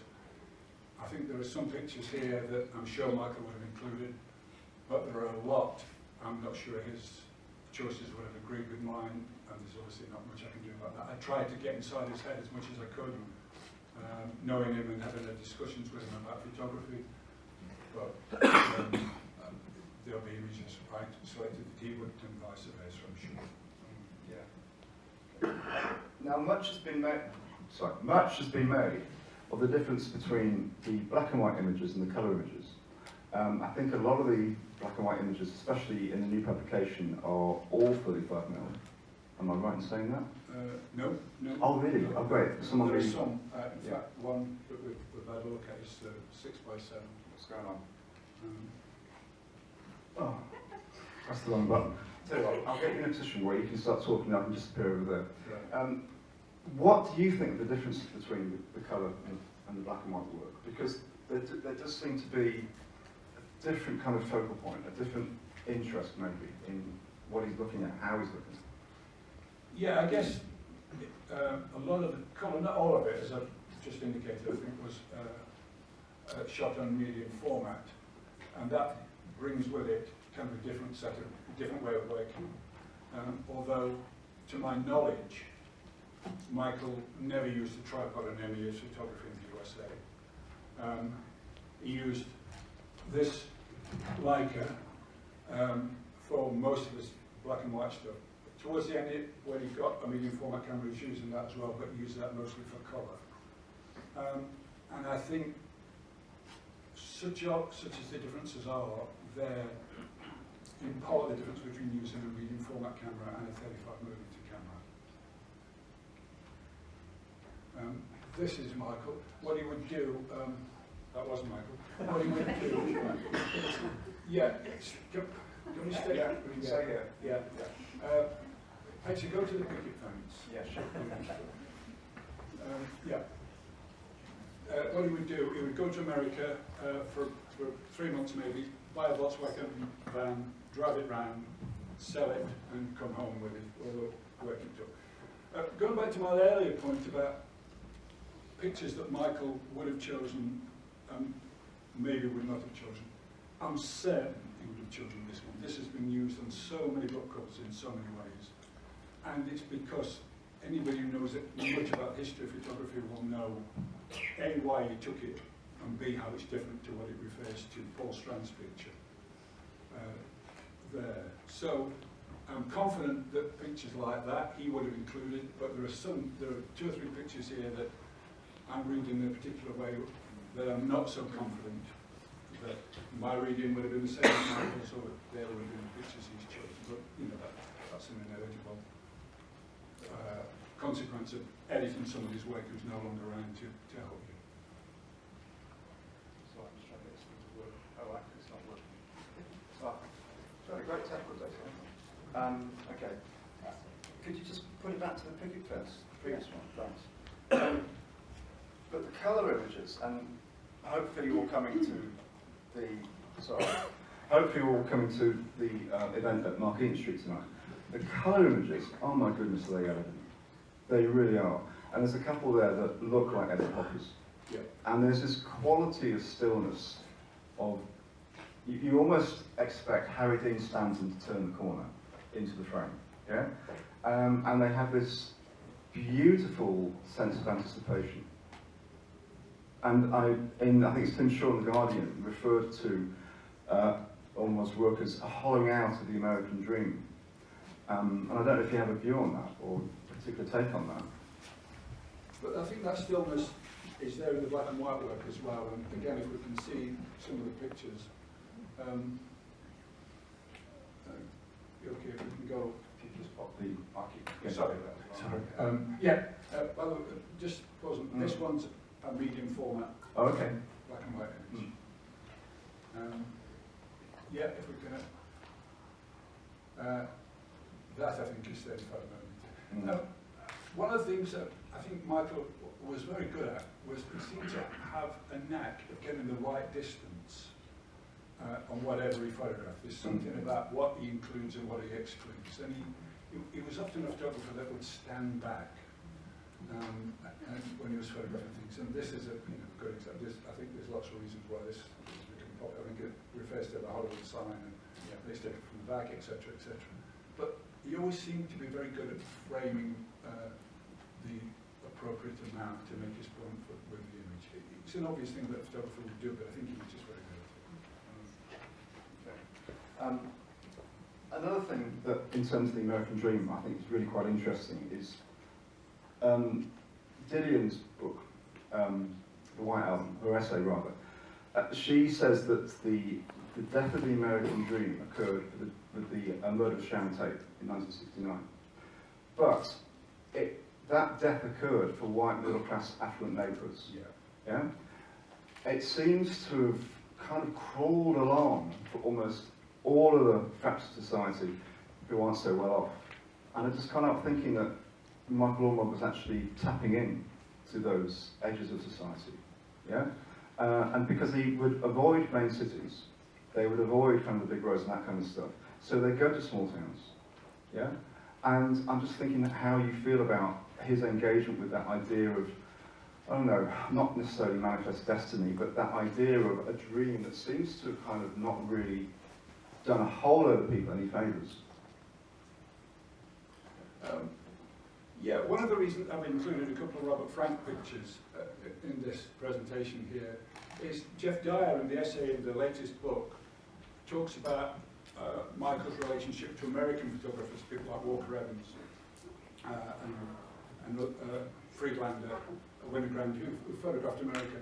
I think he owes more of a debt to another white European, which is Robert Frank. And don't forget, Robert Frank he found what we were describing as the underbelly of America in the 50s. In fact, you know, when America came out, it couldn't get published in America. The first edition was published in France because no American publisher would take it on. So I think the connection, a stronger connection, I mean, he was aware of all those other photographers, Strand, etc., etc. But I think there's a stronger connection in the way to Robert Frank than there is to most of the American photographers. Well, I think it's also interesting in terms of who he was and where he was from, because Frank was Swiss.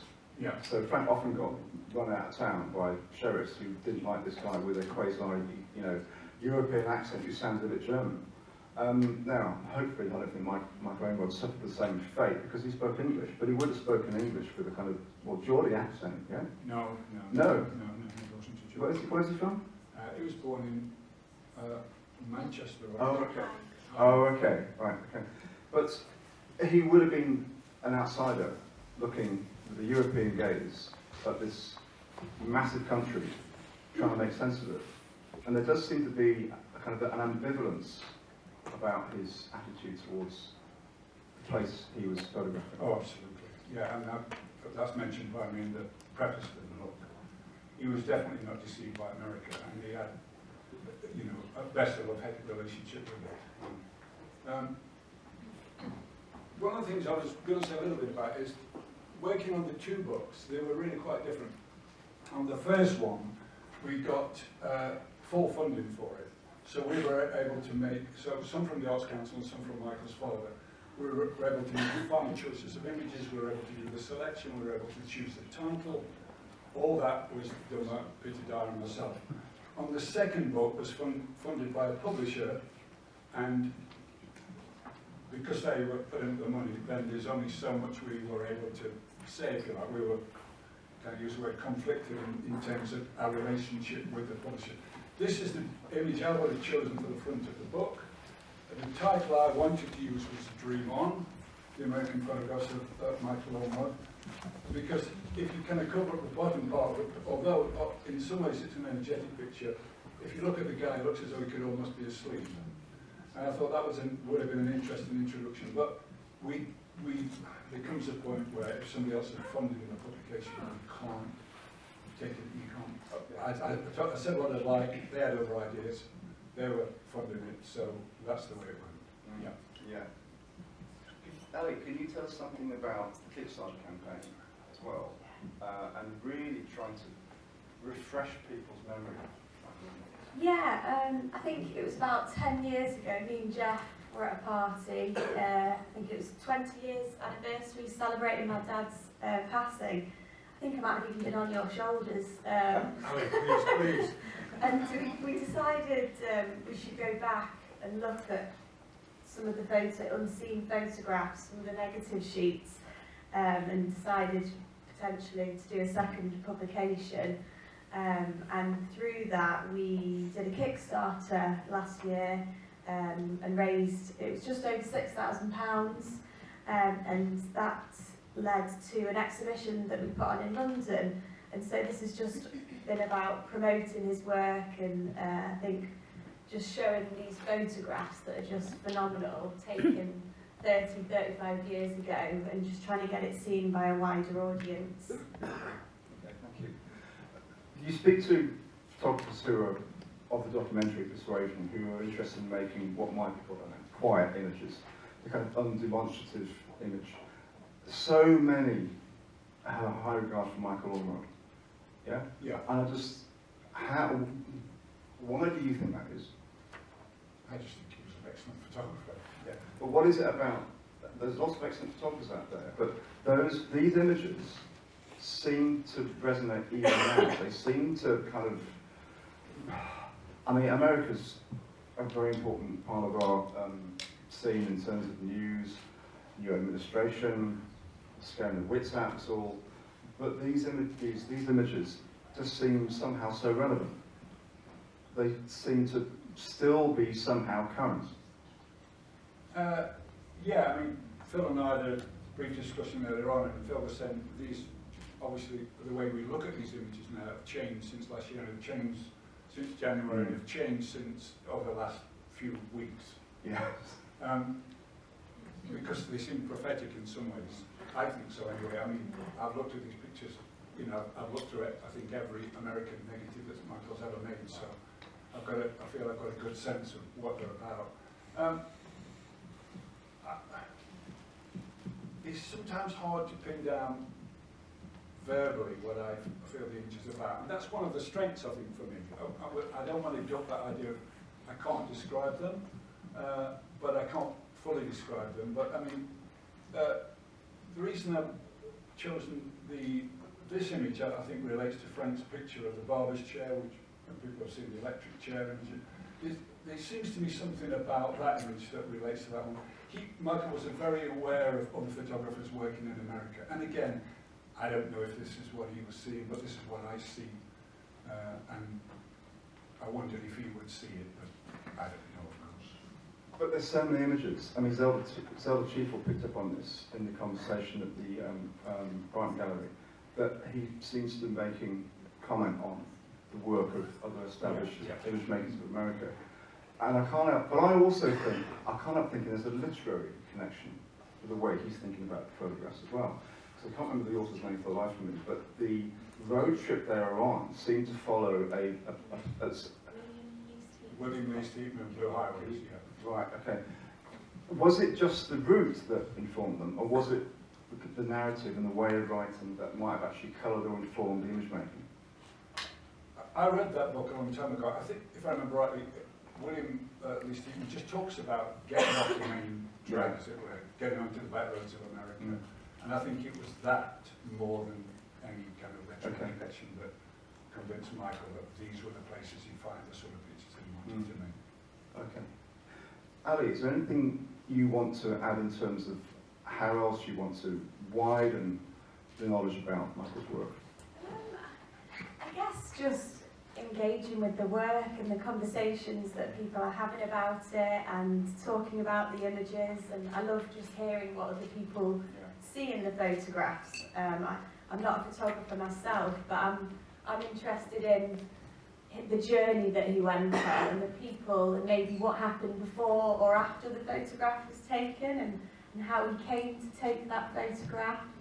I actually went on a road trip around America last year. I took his camera and I went to some of the same places that he photographed to try and get a feeling of what it was like for him in that exact same shot. Yeah. How did it feel doing that? Yeah, it was a way for me to connect with my dad, having never known him, but connecting with him through the photographs that he's taken and the places that he went to. Right. Yeah. Okay, thank you very much. Jeff, this is an interesting image for you. You had some quite interesting comments to make about this one in particular. Yeah, well, when I originally got the idea for the book together, Jeff Dyer had written those of you who've read his book, The Ongoing Moment, will know that he talks about Michael quite a lot in that, Michael's photographs quite a lot in that book. So when it looked like the second book was going to happen, I'd approached him and said, would he write something? He said he would be delighted. So I actually met him in London, and we were talking, and you know, I think he was probably rabbiting on, and he said, have you thought about writing anything yourself? And I hadn't. And he said, you should think about it.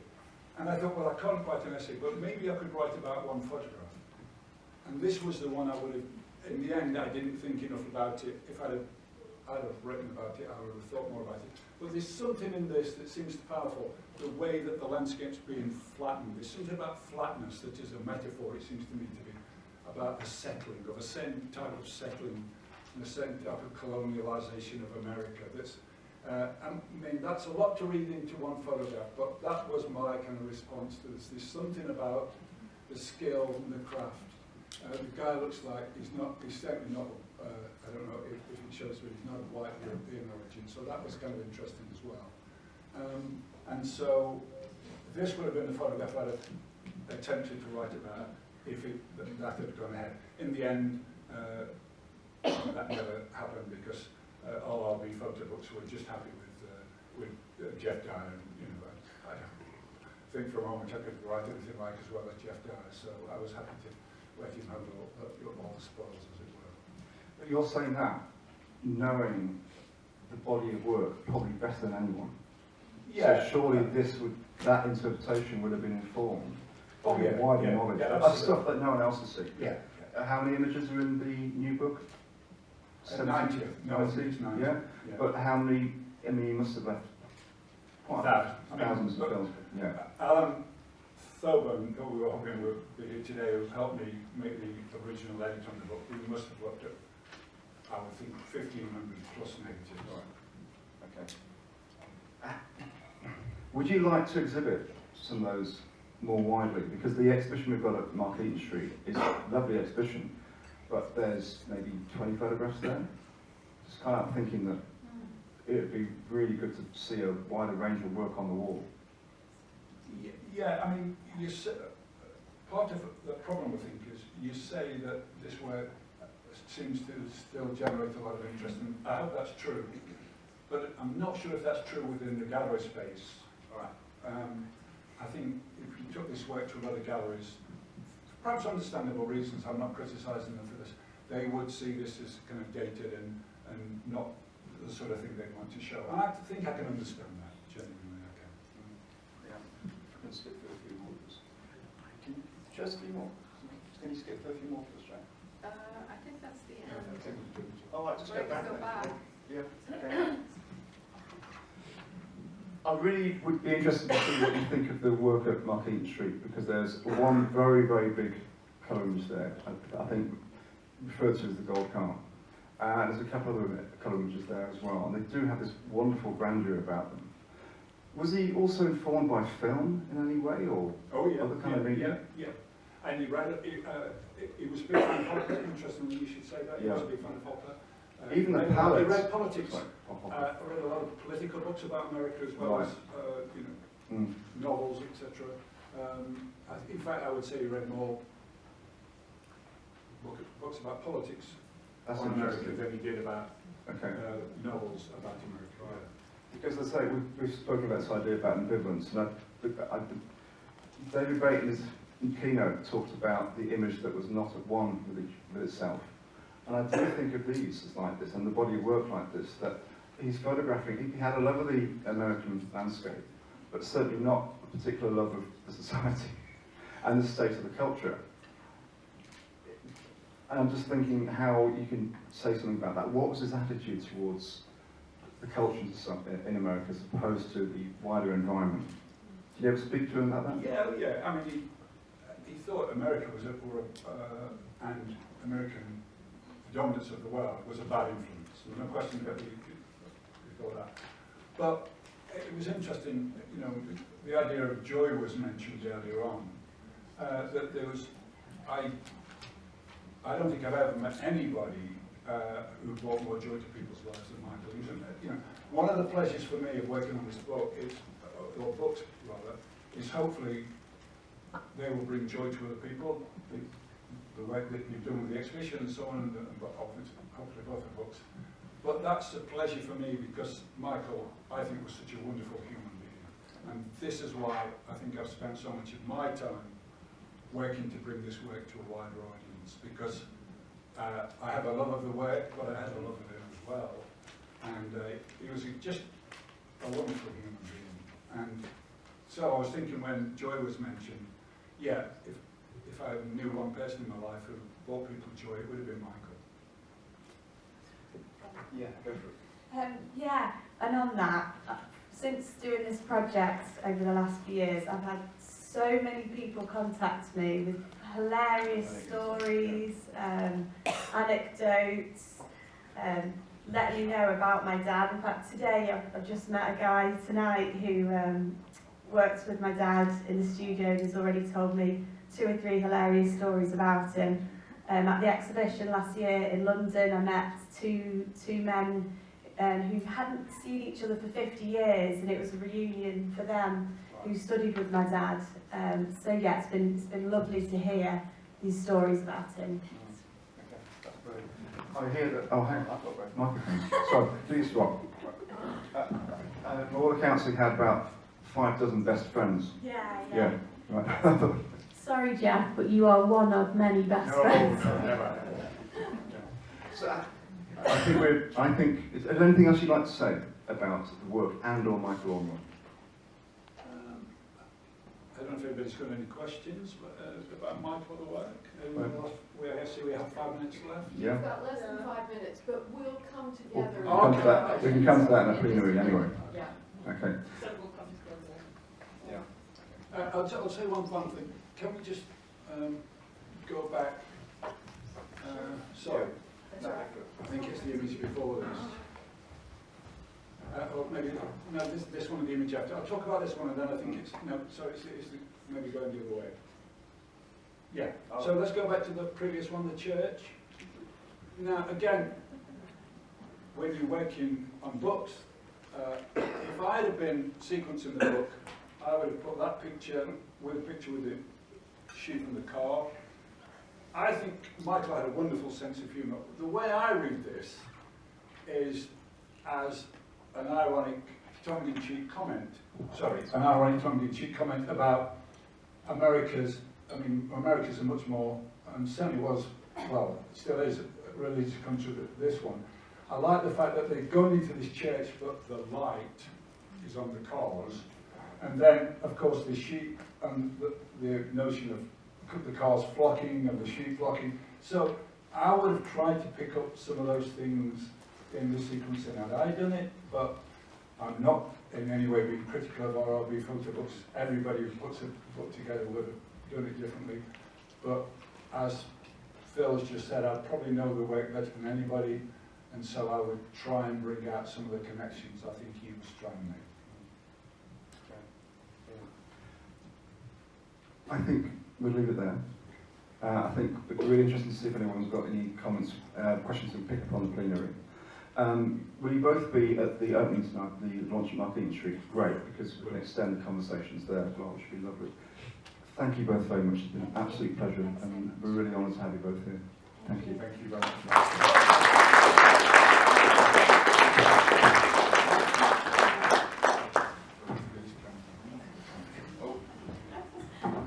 We're nearing the end of the day, and what I'd like to do, because we had to bypass our plenary session in the morning, I'd like to ask all the speakers to come up, and please just seat yourself on the stage, just very casually, and let's take some questions, because I think it's really important to hear what our delegates are thinking about and the questions that they might have for the speakers.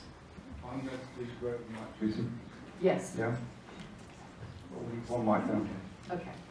And after that, Gemma will do her... No, I'm getting rid of the break. No, great. Okay.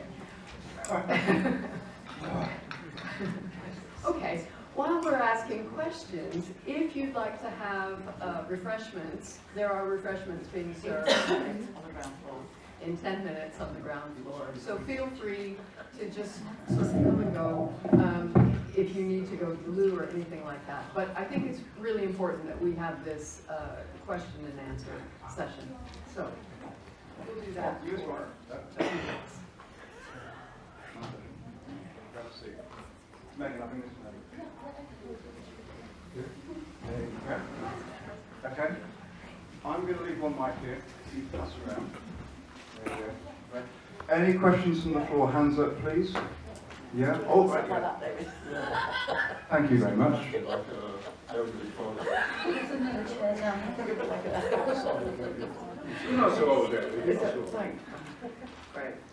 So, I'd like to untangle maybe the difference between a photographer perhaps commenting on the historical past, and also in terms of yours as well, and yours, Joseph Boyce, and in terms of those kind of painting kind of. So the fact that photographers look at the past and continue a dialogue that way with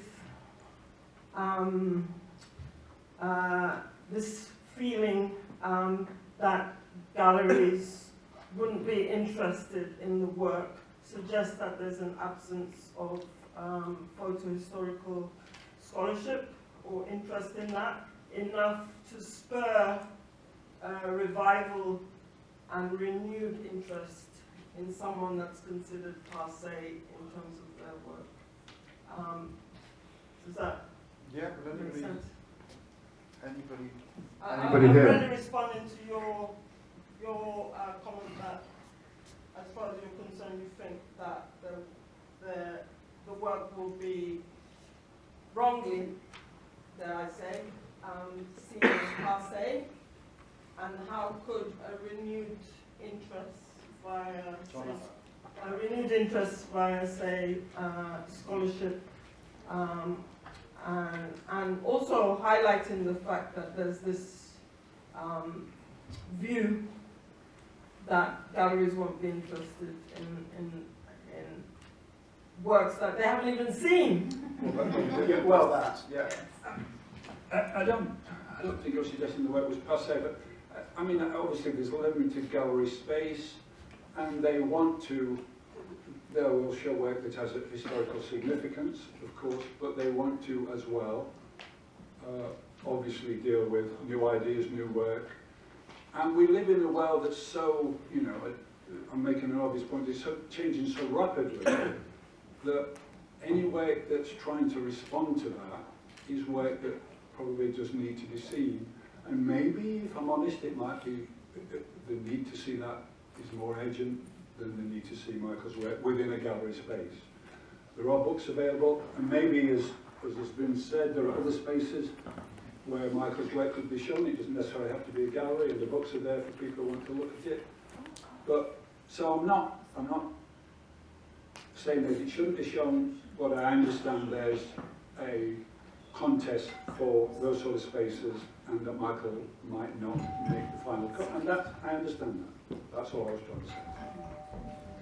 Anybody else on the panel? That's it. Yes, Jenny? Can I add to that? I'm just going to follow on from that, Jeff, and given the fact that, you know, the work that I presented is about a reenactment of a, you know, word historical 50 years seems a bit seems a bit dramatic, but you know what I mean, from a work from a little bit ago. It's kind of reductive, and sometimes the opinion of, you know, trends or fashions, dare I say, in photography, where some things and some bodies of work seem or might be perceived as being, you know, passé, is actually a really reductive stance, and shame on, you know, anyone who only wants to follow a particular zeitgeist at any one time. Everything has currency and relevance at all and every given time. It's how we respond to that. It's how it's contextualised. It's how it's understood within a critical framework, because everything is a contribution. In a world that is full of photographic saturation, we are seeing expansions upon different bodies of work, different photographic practices. We're seeing photography that doesn't look like photography. We're seeing generative photography that's arguably not photography or could be the next photography. You know, these are conflicts within themselves, and there are conflicts within the photography industry and the world and the field. So I think there is a problematic landscape for photography to be understood, and I would hate for any contribution to photographic knowledge to be discounted purely on the basis of whether it has a particular cachet at any one given time. If it's a contribution, it has impact and importance.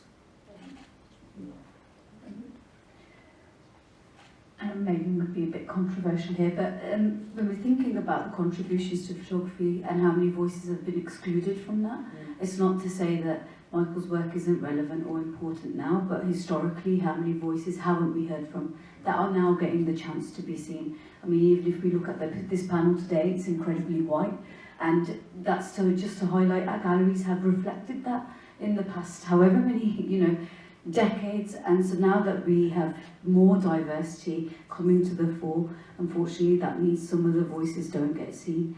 But that's not to say that we don't still see white male photographers in gallery spaces being exhibited. And I just think that's quite important on your point, Gemma, about saying, well, who gets shown and why they get shown and who has historically been shown. Well, that conversation needs to keep happening, but we also need to make sure we diversify what we see, and that keeps still happening, especially when photography over the past 200 years has been used as a tool to colonise and extract, and ethically it's got huge implications in the way it's been used. That's my controversial there. Not controversial, correct. Correct. Else in the chat, Les, your work, you make a point of not exhibiting in galleries, probably for that very purpose, because you made a point of exhibiting in very public spaces. Yeah, I don't know if he's picking up. Use that anyway. A bit. Okay. Can you hear me? Yeah. Well, there's a couple of things. Yeah, I make a point of not exhibiting in galleries. Galleries don't ask me to exhibit. And that, which way around is it? No, I want to reach the public. I still think, even with, I don't want to use the word nostalgia, but it is a looking backwards, and yes, we should reevaluate and we should look at the past. And we should look at people who have been perhaps overlooked. But I just think about, even within this country, about places that are just overlooked and all the rest of it. So I said I come from Doncaster. Doncaster's only just started being a word that we used as the butt of a joke in the last sort of decade. It was never spoken about. Nobody speaks about Hartlepool, where my family's from. All these places that just ignored completely, with all the people in them of whatever colour and background, but realistically working class. And this is usually a class-based thing. Anyway, get off that bit. That's not the bit I want to say. The bit was about trying to reach the wider, my main argument, which was about trying to reach a wider public. Yes, we could just do more. Basically, there are spaces, aren't they? Public spaces. We can lead on that. So why don't we just take those places? It's really hard because, you still need money. That's the difficult thing. That's absolutely the point. Just completely valid. It is. When we look back, we should look back for who was omitted. But there's just so many. That's the thing. Yeah, thank you. David, you want to Great. I think we probably have to have a more nuanced view of what a gallery is for me. You talked about art galleries, and Alan Sekula, writing in the 1970s, doesn't really reflect the complexity of the spaces we have today. The photographer's gallery in London, you might think of it as an art space, but it was set up precisely to show photographs that were not being represented in newspapers, magazines, and other spaces. So photography galleries were set up, particularly in the UK, around the country, as an alternative space for, in a way, non-conformist representations. Most of those spaces have either died or had to mutate and adjust to the kind of contemporary sort of entertainment mode in which most galleries have gone. The Tate in London has it's the most popular tourist destination in London. It has something like 5 to 6 million visitors a year, compared to the British Museum, most important public collection for the history of knowledge, of 5 million. So it's an entertainment industry. So that's not really an art gallery, is it, in the sense that Alan Sekula was complaining about, which is commercial galleries, which was already quite a privileged place, speaking from America in a particular time. We didn't have them here for photography. There was nothing.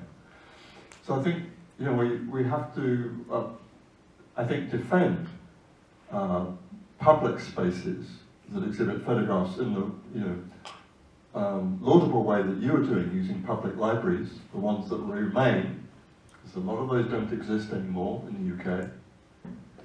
And think about public space not as the sort of binary between art and something else that's truthful, but think about where would it be effective to intervene in relation to what I'm doing. And that's why I showed you the Bosnian girl work in a country at war with itself, the civil war, in which an image, a single image and text, became a sort of galvanizing feature, and it appeared in all kinds of different places. So it's ended up in the Tate, but I think that's really important that that work is in the Tate, because it's a statement about the history related to a genocide that is now probably about to repeat itself. And those forms of representation, both ethically, politically, and aesthetic, are really important that they are in art galleries. So, yeah, it's kind of either or. I'm sure if you were offered a show in a gallery, maybe you take it.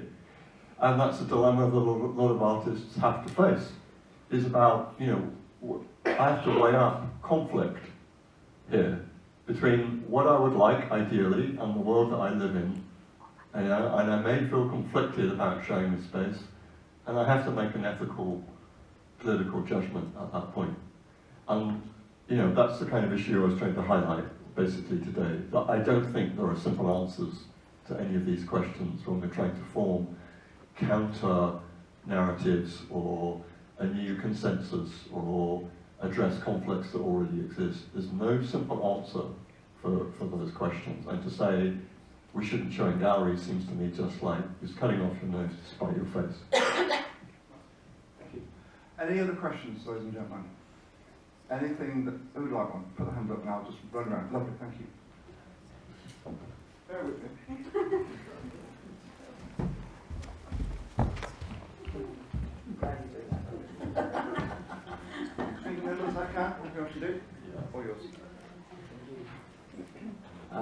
Hi everyone. I just want to say thank you to all the speakers today for all the talks. I really enjoyed them. I just want to share who I am. My name is Tero Makepe, and I'm an open call exhibiting artist at the Museum of Making next to John Blakemore.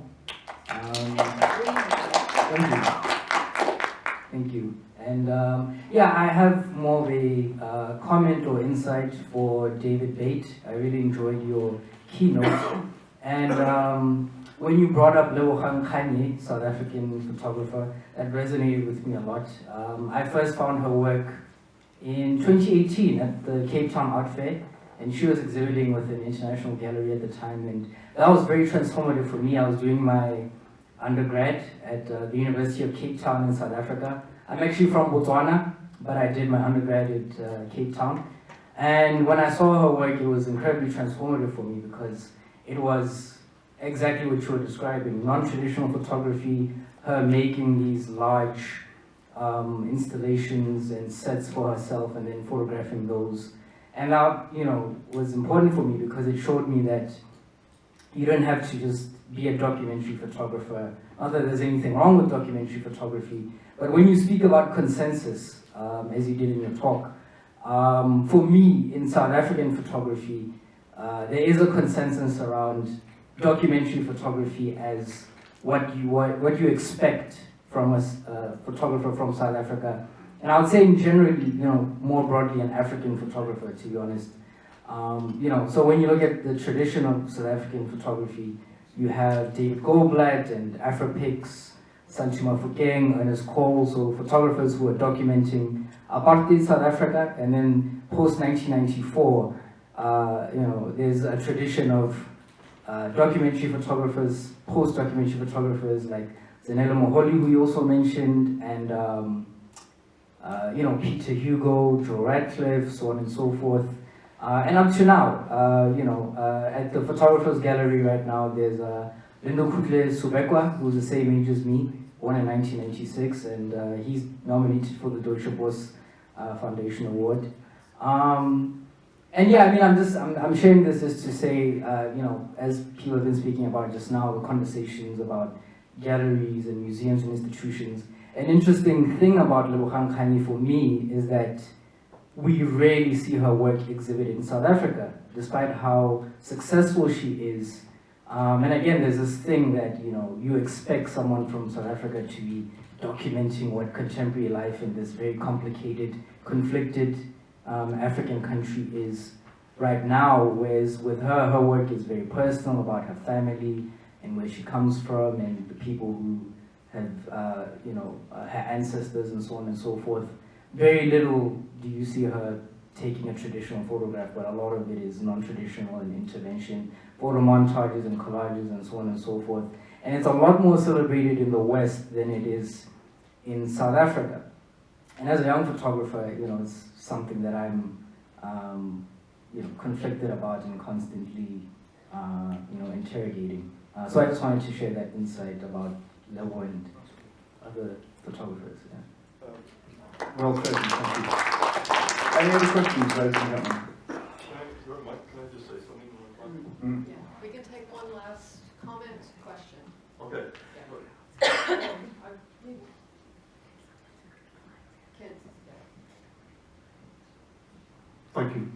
Thank you for saying that. I just wanted to respond in two ways to say that. Okay, I'm visibly an old white guy. But in lockdown, when Black Lives Matter kicked off, we sat down in our university and said, what can we do in terms of the curriculum? And for me, it's totally crucial that I think with, look at, and change the way we think about the history of photography to be less Eurocentric and American-centric.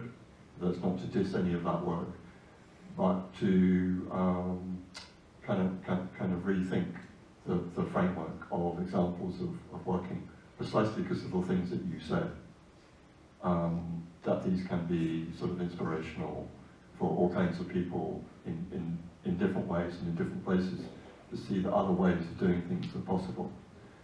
And just finally, the other point you made about feeling conflicted about success in the West, as you could put it, of African photography, I think that is generally a global question right now, is that if success means being accepted in the West, have you sold out? I mean, in Eastern Europe it was the same thing, with photographers feeling that their work was accepted at the end of the Soviet Union because it showed how, you know, crap the Soviet Union was. So the work that denigrated it seemed to be successful. So I think that is one of those genuine economic, political, and aesthetic ambivalences.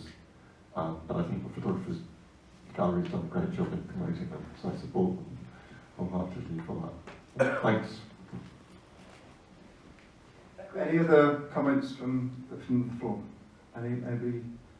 Jane, you're hovering over the lecture. I am hovering. Okay. We're out of time. Are we? Oh. Yes. Can I just add one thing? Right? Yes. I think a lot of us think that format is this massive institutional thing. It was started by a bunch of people in Derby, right? Sometimes you want to make something happen. You want to get work seen. You start something. Mm-hmm. Yeah. And it just takes that. Yeah. So, stop the galleries. Start something. Exactly. Start those stuff. Thank you everyone for your questions and a really interesting conversation. I just wanted to give a really quick 10-minute break because they have served tea downstairs. So if you can come back for 5 o'clock and we'll have... Bring your tea. Gemma's elegy. Yeah, just go get it and bring it back. Yeah.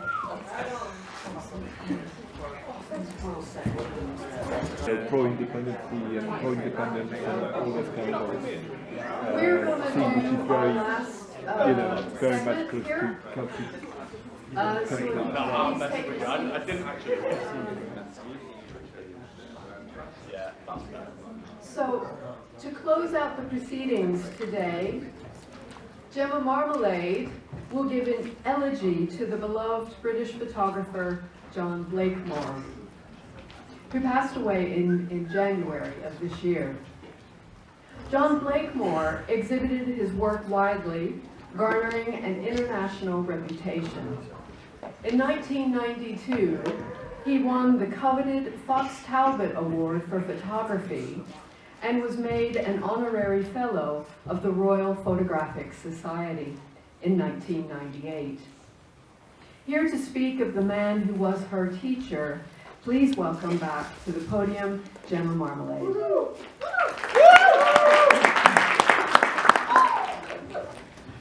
You guys need to stop that. I might start wearing outrageous outfits. Okay, everybody.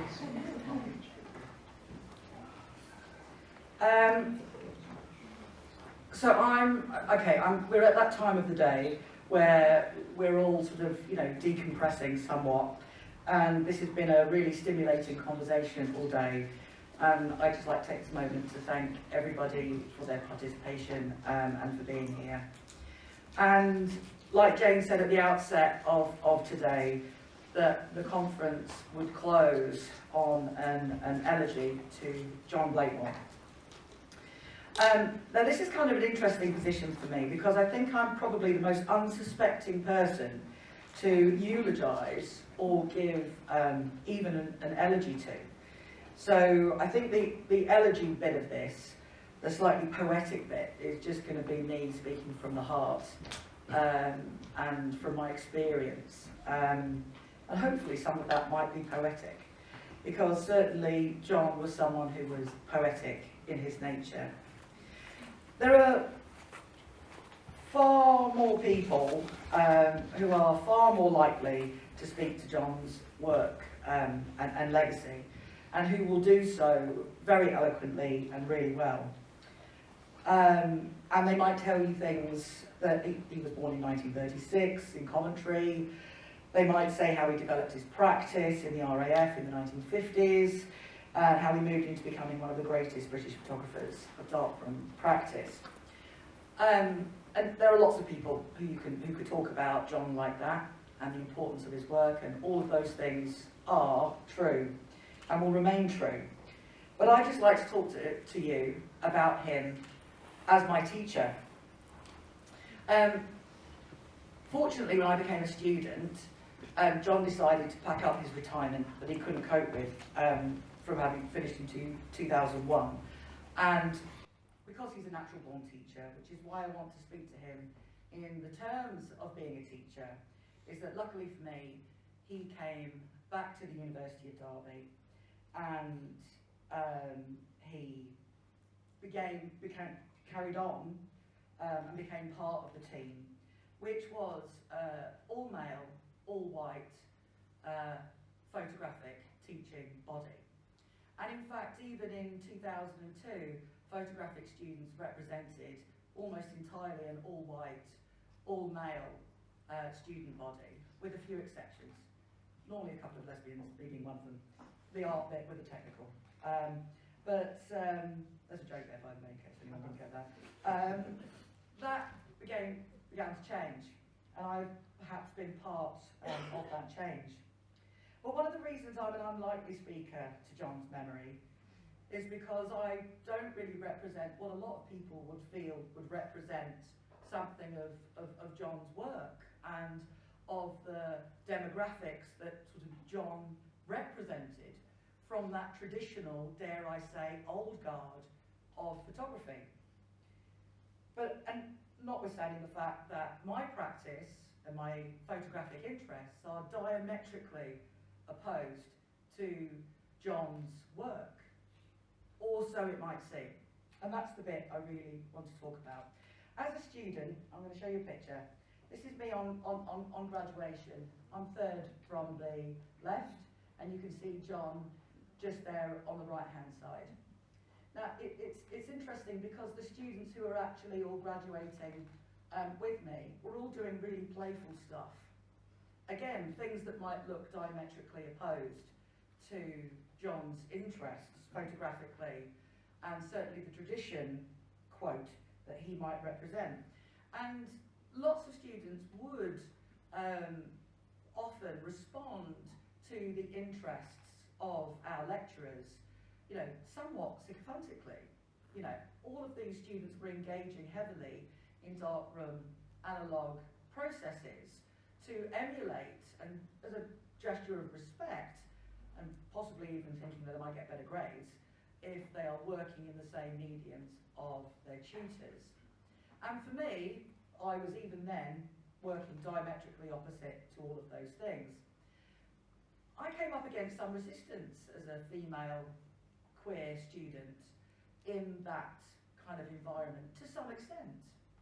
But the thing was about John, and one of the things he said to me after I think I monologued at him for about 40 minutes about some work that I made, he said to me, "Gemma, I have no idea what you're doing, but please just keep doing it." And I think that really speaks to his nature as a teacher, because I feel like John, above all things, was a natural teacher. This image of him here amongst students, you can see, he was a bit naughty as well, you know, he's got that sprightly eye, but that environment of education was something that he thrived in, and his students thrived in as well. And we all thrived with him, and many of you here have been students of John Blakemore, including our keynote, David Bates. And I am an absolutely shit analogue printer. Nothing I could do could recover me from the failure of the darkroom. But his teaching style, his meditative energy, also diametrically opposed to my own, was always inclusive, was always encouraging. And we've been seeing this quote around his practice about play, and his work that is currently at the Museum of Making is absolutely something that everyone needs to see. You know, he's talking about just play. Almost don't think about it too much, just play. But actually, John was a very deep contemplator and critical thinker. And so sometimes the perception of John can be a little bit reductive. I've always thoroughly respected John's influence on my own practice, even though he didn't see himself in that practice. He knew to encourage me in that pursuit, whatever. And like I say, that's not always been the case for me. And what is very strange is that happened completely, something that I wasn't prepared for, but seemingly fate had something in its seat for me, was that I would become the programme leader of the photography degree at the University of Derby, and created a really important sea change in representation of what photography faculty might look like. And there is still room, and a lot of room, speaking to the things we were talking about earlier in the plenary, is that there's still room for diversification and for representation amongst those within the photography community, and especially within photography academics. We now see much greater representation of women across these roles in teaching in photography. And it really has been, and people like myself, I see the importance of those people who have come before me, not by any means because they are passé or because they are part of an old guard, but they were an important representation of a time. But the importance is people like John advocated for the likes of me, even though our work was so different. And that has inspired me to do the same for my students, and to bear in mind the principles of his teaching, not just in my own teaching, but in my practice. And for that reason, even though I'm the most appalling analogue printer, it is my absolute pride and privilege to remain the defender of our facilities at the University of Derby. Extensive analogue facilities that really dwarf most other university facilities. That is a fight these days. That is a fight within a higher education, within the arts, that are looking to save money. And I will be a defender of those facilities, even though they're not really my own, because they were the playground of people like John. And it was people like John who allowed me to create my own playground, even if it didn't look like his. So for that reason, that's all I wanted to really say about John.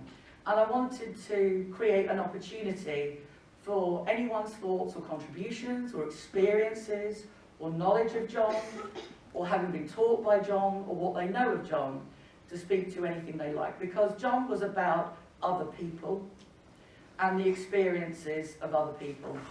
And I wanted to create a space and an opportunity for anyone to be able to provide thoughts or reflections to that end. So Jane is going to be our roving mic. There's a big light in my eyes. Is there anyone who would like to say anything? Please throw your hand up.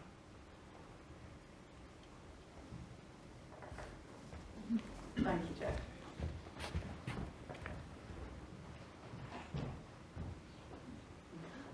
Yeah, John was a big influence on my life in a couple of ways. Firstly,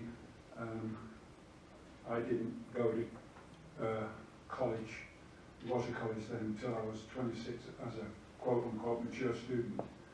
And it was primarily because I'd seen an exhibition of John's in the Ormond Field at Bristol. I was living in Bristol at the time, called Stand Before the World.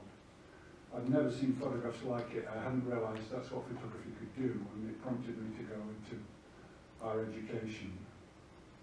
I went, first of all, and did a commercial course and got some skills, and then I went to Derby for the final 2 years. And towards the end of the course, John said to me, "What are you going to do now, Jeff?" And I really had no idea.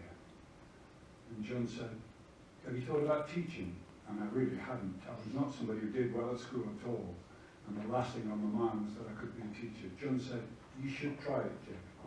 And I did, and I ended up teaching for about 35 years, and I loved it. And so, you know, if ever a man had a profound effect on me, it was John. Thank you for that.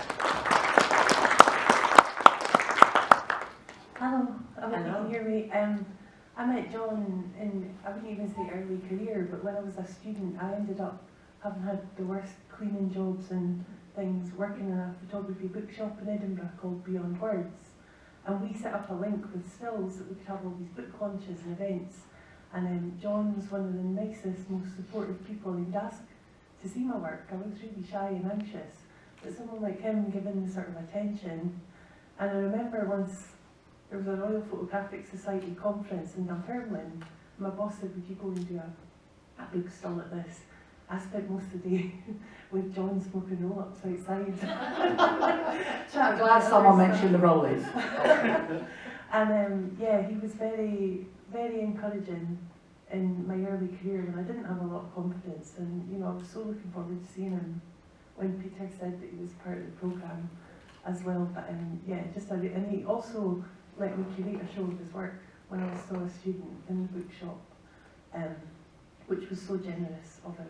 He was just a very generous, calm person that we liked to be around. So yeah, that's all I wanted to say, just that I really liked him.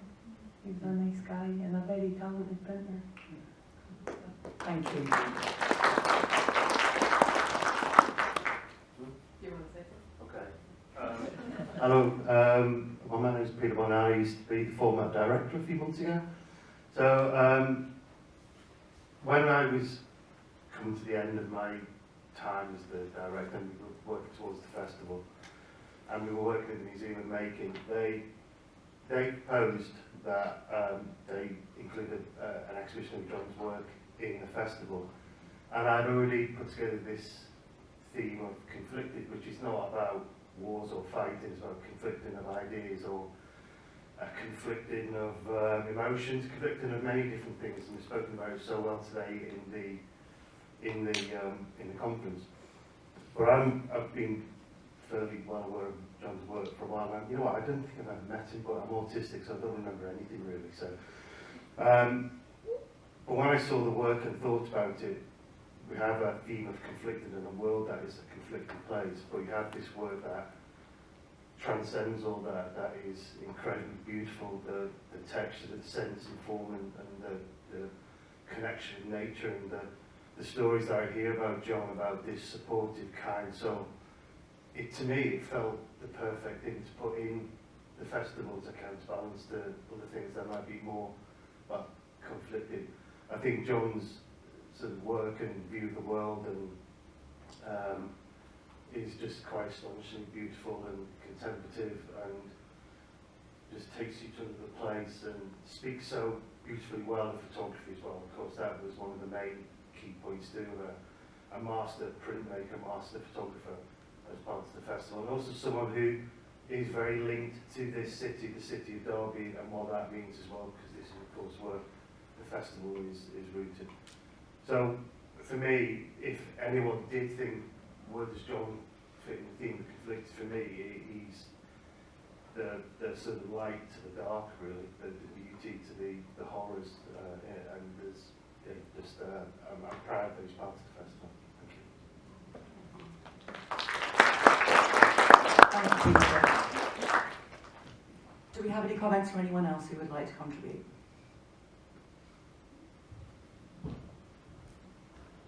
Thank you. Thank you.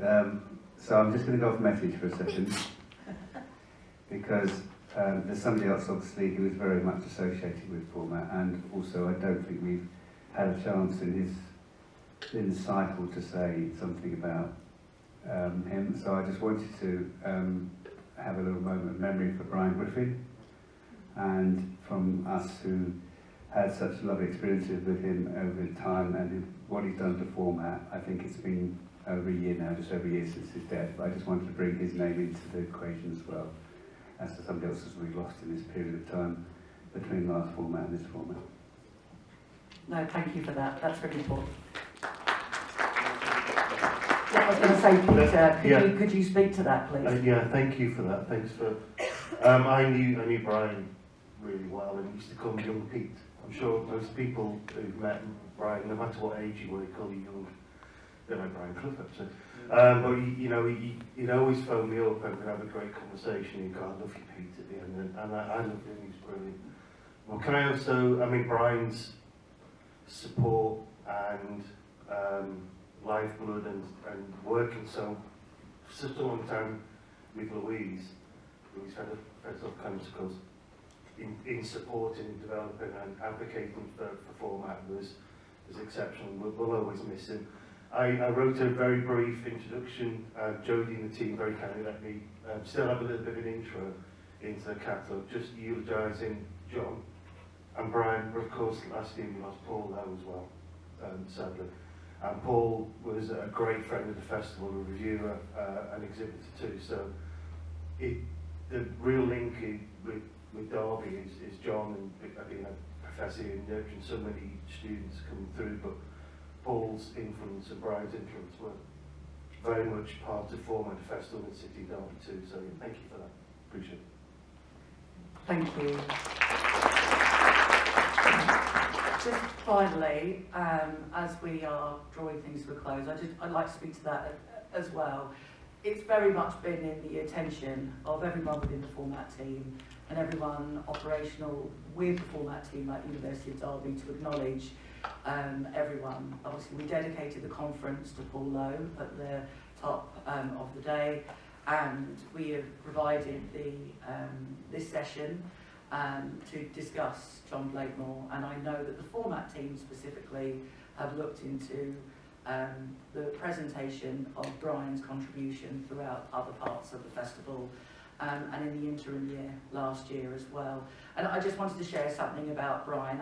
I've been part of working with format since 2017. Prior to that, as a student and volunteer and supporter of the festival.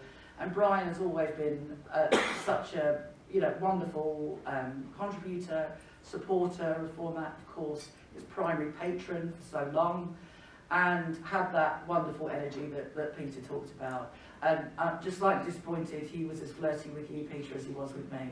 I mean, I've got a wonderful photograph of me pinching Peter's bottom. And, pardon? Sorry, not you, Peter. Sorry, Brian.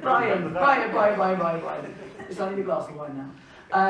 Yeah, and just that, you know, he had that wonderful flirtatious energy, but most meaningfully was the absolute sort of tower of power when it came to anything related to the success of Format Festival and seeing it succeed and working very hard to represent it in every single way.